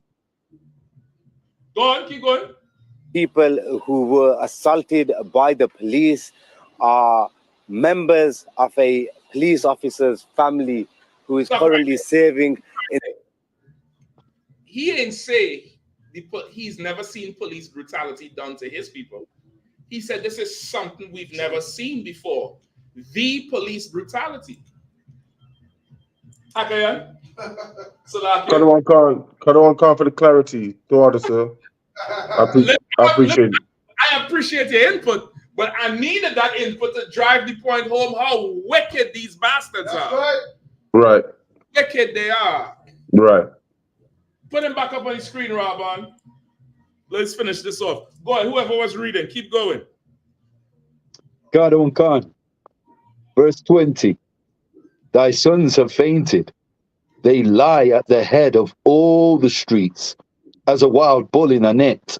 They are full of thy son. Go ahead. They are full of the fury of the Lord, the rebuke of thy God. That's our life. Who shall feel sorry for us? Who gonna comfort us? All our sons have fainted. They lie at the head of every street corner. I'll give you the answer. The head of every street is the corner. Right? That's the top of a street. That's where you see the street sign. We hang out on the corner. Right? Now you go outside there, they're on the corner hanging out. Filled with the fury of the Lord, like a wild bull in a net. We angry. That's what the whole saying, angry black man, comes from. Why are you so angry? Why? And they don't understand it. But they understand why the Palestinians are so angry. They understand why Ukrainians are so angry. They understand why the Israeli man is so angry. They understand why women are so angry voting for Kamala Harris so they could continue to cut and have abortions for the rest of their life. They understand everybody's plight but ours. Right. Keep going. Khan. Therefore, hear now this. Thou afflicted and drunken, but not with wine. Hold on 1 second. Now. What happened with the sound? Yeah, you read it again one time, Ariella. Your mic went out. Khan. Verse 21. Therefore, hear now this: thou afflicted and drunken, but not with wine. Hear now this: thou afflicted and drunken, but not with wine. We've drinking from that cup, and we are drunk with what? Oppression. We so drunk. I'm gonna tell you something. I have a the problem is not the word. I have a absolute personal mission, brother. This UK is mainly Benjamin. Benjamin, a sprinkle of Judah, a sprinkle of the other tribes, you know, Levi and Issachar and Zebulun. And the oppression is so thick in the UK, brother. People agree with us, but will not stand with us.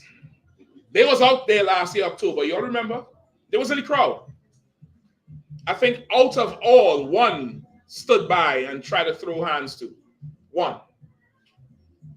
We've fallen as a people are. We're going to wake this nation up. That's right. We're going to wake Benjamin up. Benjamin ain't never been like this. That's right. I remember the New Cross riots. I saw the whole thing with that. I remember that whole thing. I know what we're capable of. I'm not saying we should go out there and riot. That's not our time now. But surely the oppression, we drunk with the oppression. And it's fury from the Lord because we disobeyed him. But the Israelite school of I.S.U.P.K under command of Yahanna, we're going to raise this nation up. Right. And the Lord going to be on our side. And Benjamin going to be full of zeal again. All the tribes are going to be full of zeal again under the I.S.U.P.K. And brother, we are going to speak and they are going to die. Right. We are going to speak the words of the Lord and they are going to get sick and plagued and have funerals. And it's about to happen. Read that verse again. Give the Lord a hand. Right? Read that verse one more time. God. Therefore, hear now this: thou afflicted and drunken, but not with wine. Right? Hear now this: those of us who are afflicted and drunken, but not with wine, but with the oppression of the Lord. Keep going. God. Thus saith the Lord thy Salakia. Thus saith thy Lord, the Lord, and thy God, that pleadeth the cause of his people. That pleadeth the cause of who? His people. Which people? His people. That man on the screen, what's his name? Solicitor Ahmed Yakub. He ain't sure which side he on. The first name Islam, the last name Jewish. He playing both sides. Ahmed Yakub. He pleading the cause of his people. The Most High, thy Lord, the God, is pleading the cause of our people. That's right. I want the Lord as my lawyer. That's not him. Right. Not him. Not him. A bastard. Didn't he stand down? I think 3 days after this speech, Hakayan, he said, you know what? I've bitten off 2 more than I can chew. Go ahead. You know what kind of lawyer is that? What kind of lawyer is he, man? He abandoned the case. Brother, OJ had a lawyer. I mean, so many criminals have had lawyers. Not Ted Bundy. Some other, all them serial killers had lawyers. You mean to tell me you see your people acting the fool and you leave them? Black people would never do that. That's right. We would never do that to each other. I don't care how high George Floyd was. Right. We had abandoned him. That's right. Let me tell you something, Mark. I done been assigned to the DC camp under command of Yahanna, brother. And I have a special love for the people in DC. And I'm going to tell you why. 2 reasons. That football team, the whole representation of Native Indians. But the main reason was DC had a mayor in the early 90s called Marion Barry. Till this day, they call him the mayor for life. They say that's the best mayor ever, brother. This was around the time with COINTELPRO, they coming in heavy. And they set Marion Barry up. He had a drug problem. But Marion Barry is the first one who introduced summer internships for young kids to come and work in the government. Each summer, they was on vacation and then give them jobs as they leave high school.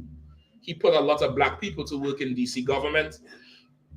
And he would, his office would be open after hours where people from the community could come to get the problem solved, like a real man of the people. But of course, he's not any truth. and he's not a man of the Lord, so he had issues. He had a drug problem, bad drug problem. He used to do cocaine. But he would go on the Senate floor, he would go in the councils and cuss them white people out. I'm talking about F you, mother, F all that, on behalf of black people. And them devils did not like him. Brother, so they set him up. And you could find this tape, Rob, and you could probably look for it. If you find it, let me know. They set him up. They had this whore with cocaine that he arranged to meet in a hotel somewhere. He went in the hotel, she pulled out the cocaine, put it on the table. Of course, she nervous. On the tape, you could see it on the tape, she's nervous. He says something, and I think he touched the coke. They kick in the door, he's under arrest. He look around, he's like, this bitch set me up. They arrest him. He go to court, whatever fine, whatever time he get, boom.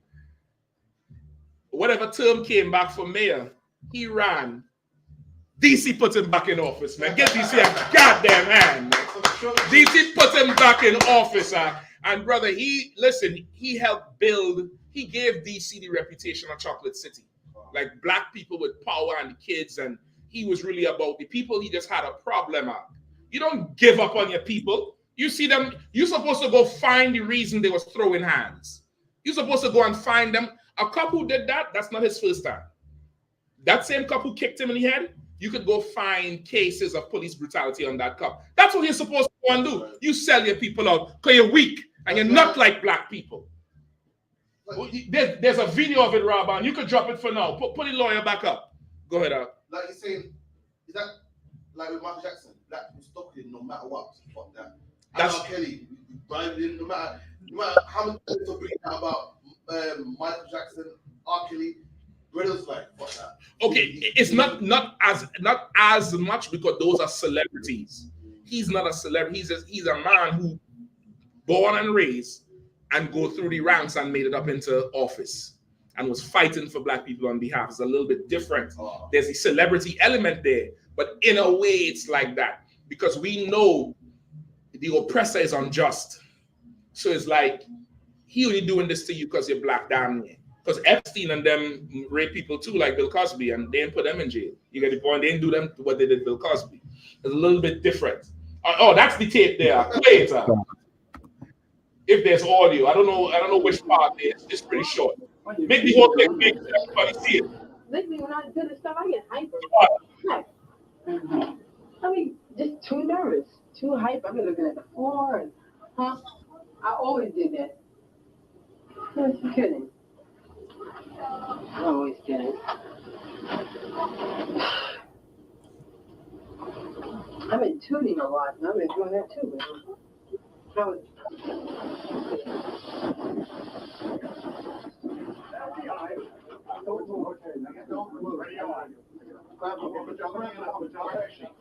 I should have come up here. Mr. Mayor, I'm going to ask you if you want to waive your rights and sign the form that you understood your rights. I want to call my lawyer right now. I mean, goddamn, I got up here with this goddamn bitch setting me up like this.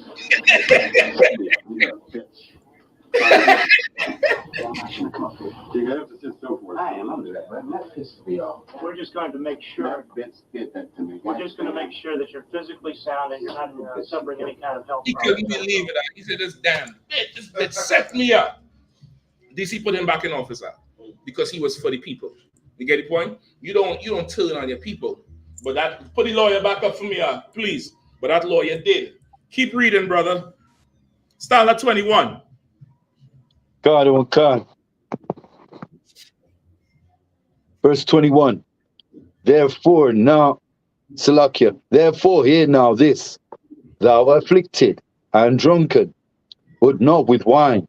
See, now listen this, you blacks, Hispanics, and Native Indians who've been afflicted and oppressed by the Home Office with Priti Patel, with mass deportations, who've been oppressed by the medical the medical system.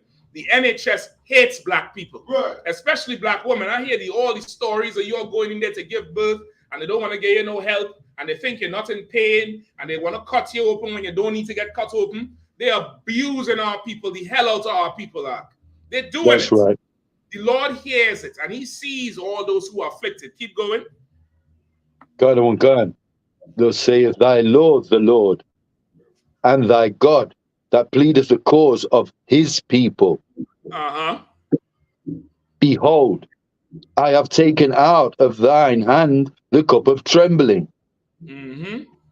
even the dregs of the cup of my fury. Mm-hmm. Thou shalt no more drink it again. The Lord said, I will take out of your hand the cup of my fury and the cup of my trembling, even the dregs of it. Because, brother, we get the dregs of society. We are at the bottom all the time, get mistreated, get abused, nothing happens. We are at the bottom. That brother who was eating the sardines when they found him dead because he was running from the home office, older brother, dead, not sardines, cat food. He was eating cat food and he starved to death out.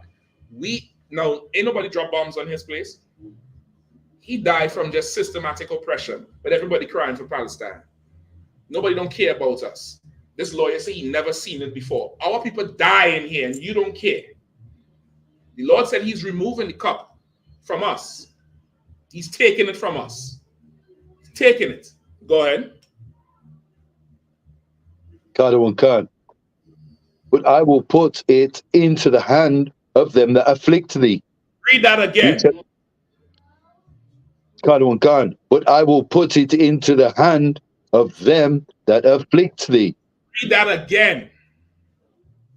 But I will put it into the hand of them that afflict thee. Rakathah Yahweh Yahweh Shai. Give the Lord a hand. That kick came from the Lord. That's right. That must came from the Lord. Everything you are about to get, all you heathens, even the oppressor, because this is what's going to happen. I'm going to give you all this. These hooligans is going to abuse these Pakistanis and these Arabs, and what do you think will happen? That Arab from the video who get punched in the face, what did he do? Did he fight back? He just turned and walk up the block. What do you think will happen? No. They're going to blow up a bridge. They're going to blow up the tube. Get ready, Israel. Get ready. Get ready. I'm telling you all, cut a piece of your check off. Command and General Yahanna put a list out, I think, in 2020 of things people need to get. You could contact Captain Karathia for that list if in the UK. It's an emergency list of things you need in your house for when this thing go belly up. Or how you all say it in the UK, tits up. The shit go tits up. You're going to need this list. But now, go start stocking up on some toilet paper. Go start stocking up on water, on canned foods with long expiry dates, and start rotating them out every 3 months. Use them out, get new ones. Because, brothers, a time is coming to this place that you is not going to be able to see. What you see in here is the tide is shifting. The oppression is now going to them and not to us. And it's probably the first time in history since the Windrush. This is the first time black people is not the problem. Get them a hand. Yeah. You That's are right. That's right, Captain. Look at the strength. That's right. That's right. That shit. Keep doing That's all right. that. Listen, this is how you're going to know when it reaches ahead. When Operation Trident gets reassigned. I want that to happen. I want them to reassign Tridents to every mosque. That's what I want. Reassign Trident. The Lord said he'll take the cup of affliction out of our hand and put it into the hands of them that afflict thee. Who's your landlord? Them. Who's your doctor? Them. Who's the solicitor? Them. Who's the judge? Them. The teacher? Them. Everybody who afflicts you is them. Now it's their time to suffer. Now it's your time to sit back and watch. Raise up them children. Raise up them ribs. Raise up them sons. You brothers get raised up by the men over you. This is the time to build our nation up and strong because they're suffering now. Read on. Read it again from the top of 20. God, verse 23. But I will put it into the hand of them that afflict thee, which have saved to thy soul. Bow down, that we may go over, and that thou hast laid thy body as the ground, and as a tree to them that went over. These heathens come to England just like they came to America, and they walk all over us. And if we have a problem with it, They say to us, bow down, bend your head, bow to us, humble down. That's why these Arabs, every time we go Hyde Park, what do they try to do? Convert us into Islam. We go to London. One come to us in central London. He want to convert us. They want us to bow to them so they could walk all over us. No problem. You want nigger? Be a nigger. That's right. Get abused like a nigger. That's right. Shut your mouth like niggers. Right. Right. Go ahead. Right. Always are you gonna read these books? This is like Islam. Tell him you ain't bowing down. Tell him you ain't bowing down. Tell him that. Tell him with all due respect, brother, I ain't bowing down to no rock. I ain't putting my head on the ground and raising my ass up for the man behind me. I ain't doing that shit. I ain't doing it. I'm better than those people. Right. Right. Better than those people. So to answer the brother question, is this up on the screen now? No, give me. I'm gonna hold on. Go ahead and read it. Now go ahead and okay, slack it. To answer the brother question from London, what was his name? It was It's something with a V. Go up some more. Something with a V right there. Version 736HA. To answer your question, this is the beginning of the turning of things upside down, like it speaks of. This is the Lord taking the cup of affliction out of our hand and putting it now into their hands. Right. You understand? This is the Lord bringing poverty and destruction to the heathen. Look at Ukraine. Right. Ukraine begging for damn welfare, like we would go down to the social office and ask for help, assistance. They're doing that. They bring the Afghanis over and give them all universal credit. Now it's that time to suffer. And we're gonna rise to the top like we need to. So the Lord is for sure putting his hand. Go ahead and show the thing you was putting up. And we close off. Go ahead. So it's an Operation Trident, or simply Trident, is a metropolitan police unit originally set up in 1998 as an initiative with the police to tackle black on black gun crime.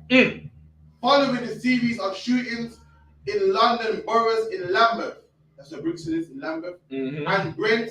In 2008, the unit was responsible for investigating all non-fatal shootings for the Metropolitan Police. And in February 2012, unit remit was expanded. The new Trident Gang Crime Command was launched, incorporating responsibility for tackling wider gang crime. In 2013, the gang unit was responsible for investigating fatal shootings, which were taken over by the Homicide and Serious Crime Command. That's what they're for. There's a gun police that's just responsible for us. That's all. Well, now, where was Trident when that fool was stabbing up the school?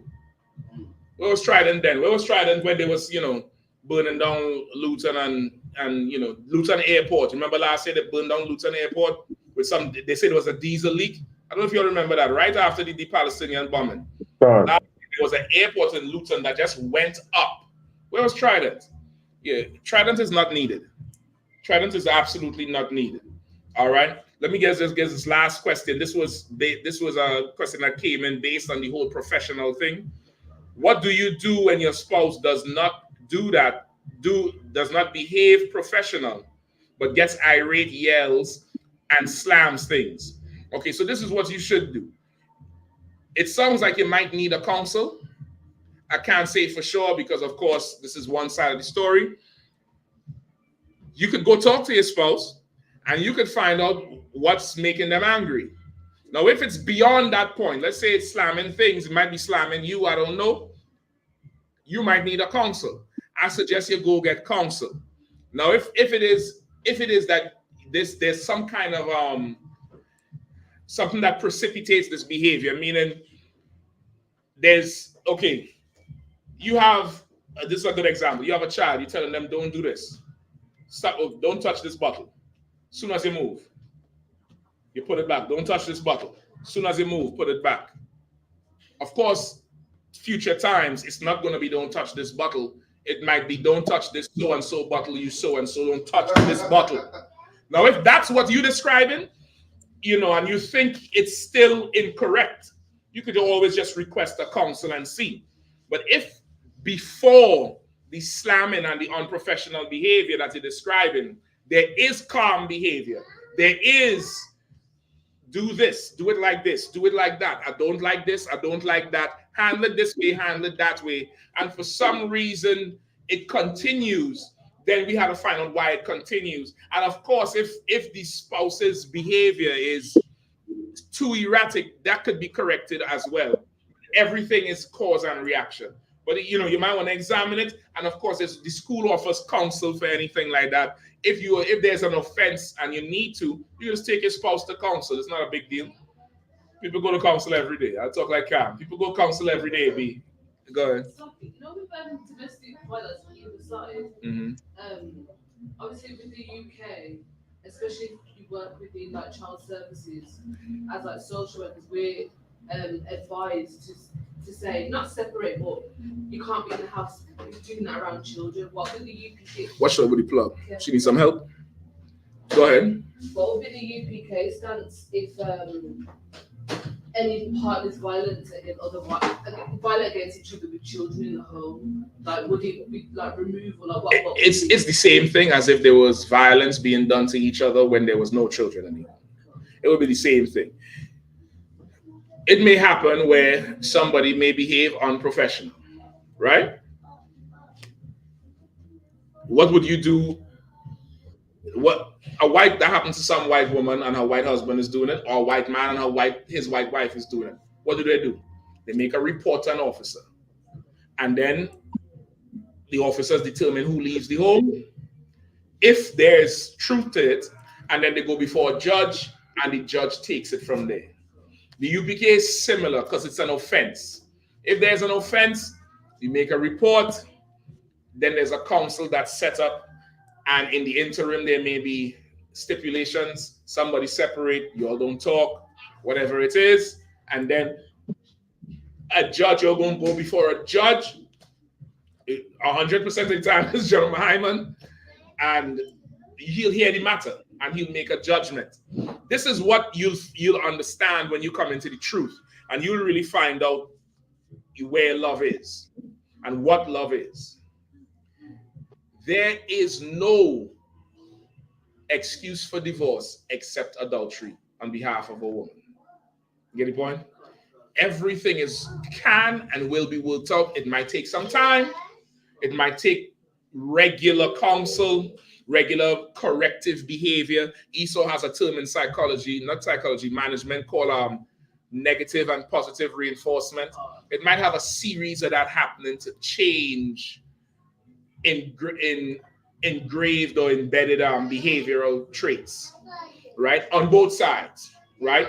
Some domestic violence always, when you hear it, you think of a man, but there's a great number of cases where it's the other way around. And men and women are different. They have different strengths. A man's strength is his physicality. A woman's strength is her mouth.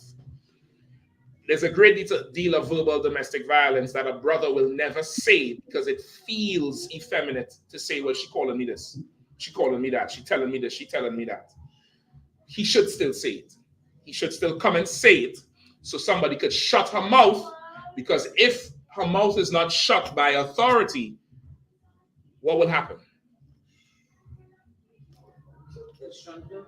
He'll shut her mouth. The demon will shut her mouth. The demon will try to get him to shut her mouth permanently. And that's horrible. It's horrible on both sides. She should speak to him in a more professional way. He should physically handle her the right professionally way. It happens. It could be treated. It's no different than somebody having a drug addiction, or somebody struggling with pork, or somebody's a Christian or a Muslim. It's just coming in here and learning. Come on. Shabbat you with the brothers and sisters that we stay on. Oh, Salaki. Also, too, Akim and Akwathian, who online in the StreamYard, especially in class, just bear with us after the class. General Hazayan wants to talk to the UK school or the entire UK school. He's going to come on shortly after we go off line, all right? You understand? Come on, sir. So Put on pause, sir. The person who asked if their spouse is doing it, it seems like it's layered. It seems like it might be a whole few things happening. Easy fix, call a counsel. And you state your grievance. And then there's an investigation and says, is there any truth to this? and blah, blah, blah. You might be right. You might be wrong. Both y'all might be wrong. Both y'all might be right. Who the hell knows? That's the easiest way to deal with it. But of course, you could go and check and see if this is go to the left. Baby, go to the left. Come on, honey, go to the left. And you keep going right. And then what do you want? You want me to just keep saying go to the left all the time? Nobody is doing that thing. Even in Esau's society, you doing something over and over. They look at it as there's something broken in you. Like you can't self-correct. So now somebody has to instill something harsher to correct you. It could be that, I don't know, but you could call a counsel. All right? We're going to come back next week again. But listen, thank the Lord, the cup is starting to pass. Now, don't go out there and do something to make the Lord regret taking the cup. I ain't trying to drink that shit. I'm trying to drink this good stuff here. Thank you, I'm not going to buy that's the water. I'm trying to drink this here. I ain't trying to drink no affliction. You get the point? Let them have it now. I wait until see the next cup. Whoever wants stripes, go ahead. Go at it. I'm thinking you might fuck around and drink the Listen, man, I ain't trying to do it. I want them to reassign Trident. So with that, pass the class over to Trooper Radaya Allen.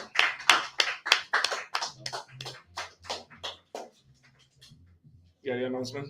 You can come up here and handle it. I'm gonna use the restroom. You can stand up here. Do the announcement. ISUPK security announcements. Where the ISUPK started at 1 West 125th Street, Harlem, New York. Rules for a new brother or sister. When a new brother or sister come into the school, they are off limits for 6 months. They are to be saluted only. They are here to show themselves of the world.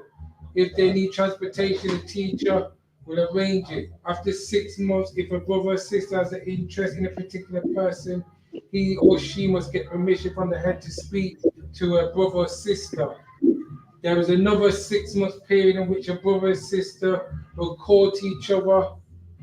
After this 6 month period, the brother and sister will get permission from the head to marry. Tithe, which is a commandment. Numbers 18 and 21. Malachi 3:8-10 means 10th in the Hebrew, Mashara. 10% of every penny of any increase the Lord gives you. Give to the Treasury Department or teacher. Priest funds. Free will offerings for priests, not mandatory. Whatsoever amount you would like. Up and coming holy convocations. Is it October the 2nd? Feast of Trumpets. October the 2nd. That's right. Feast of Trumpets, October the 2nd. Announcements, holy convocation from the sheep. Remind Akim and Akwav to check the bulletin board in the hallway. If anyone wants to be a trooper in the school, start wearing all black, boot, shirt, pants, headband, scarves. Man of Israel, Magium. Magium Shabbat. Magium Barak. Yahweh Shem Yahweh Shabrakatah. Yahweh Shem Shabrakatah. Yeah. So give the sisters here. Okay, salute. Magium Shabbat. Magium Barak.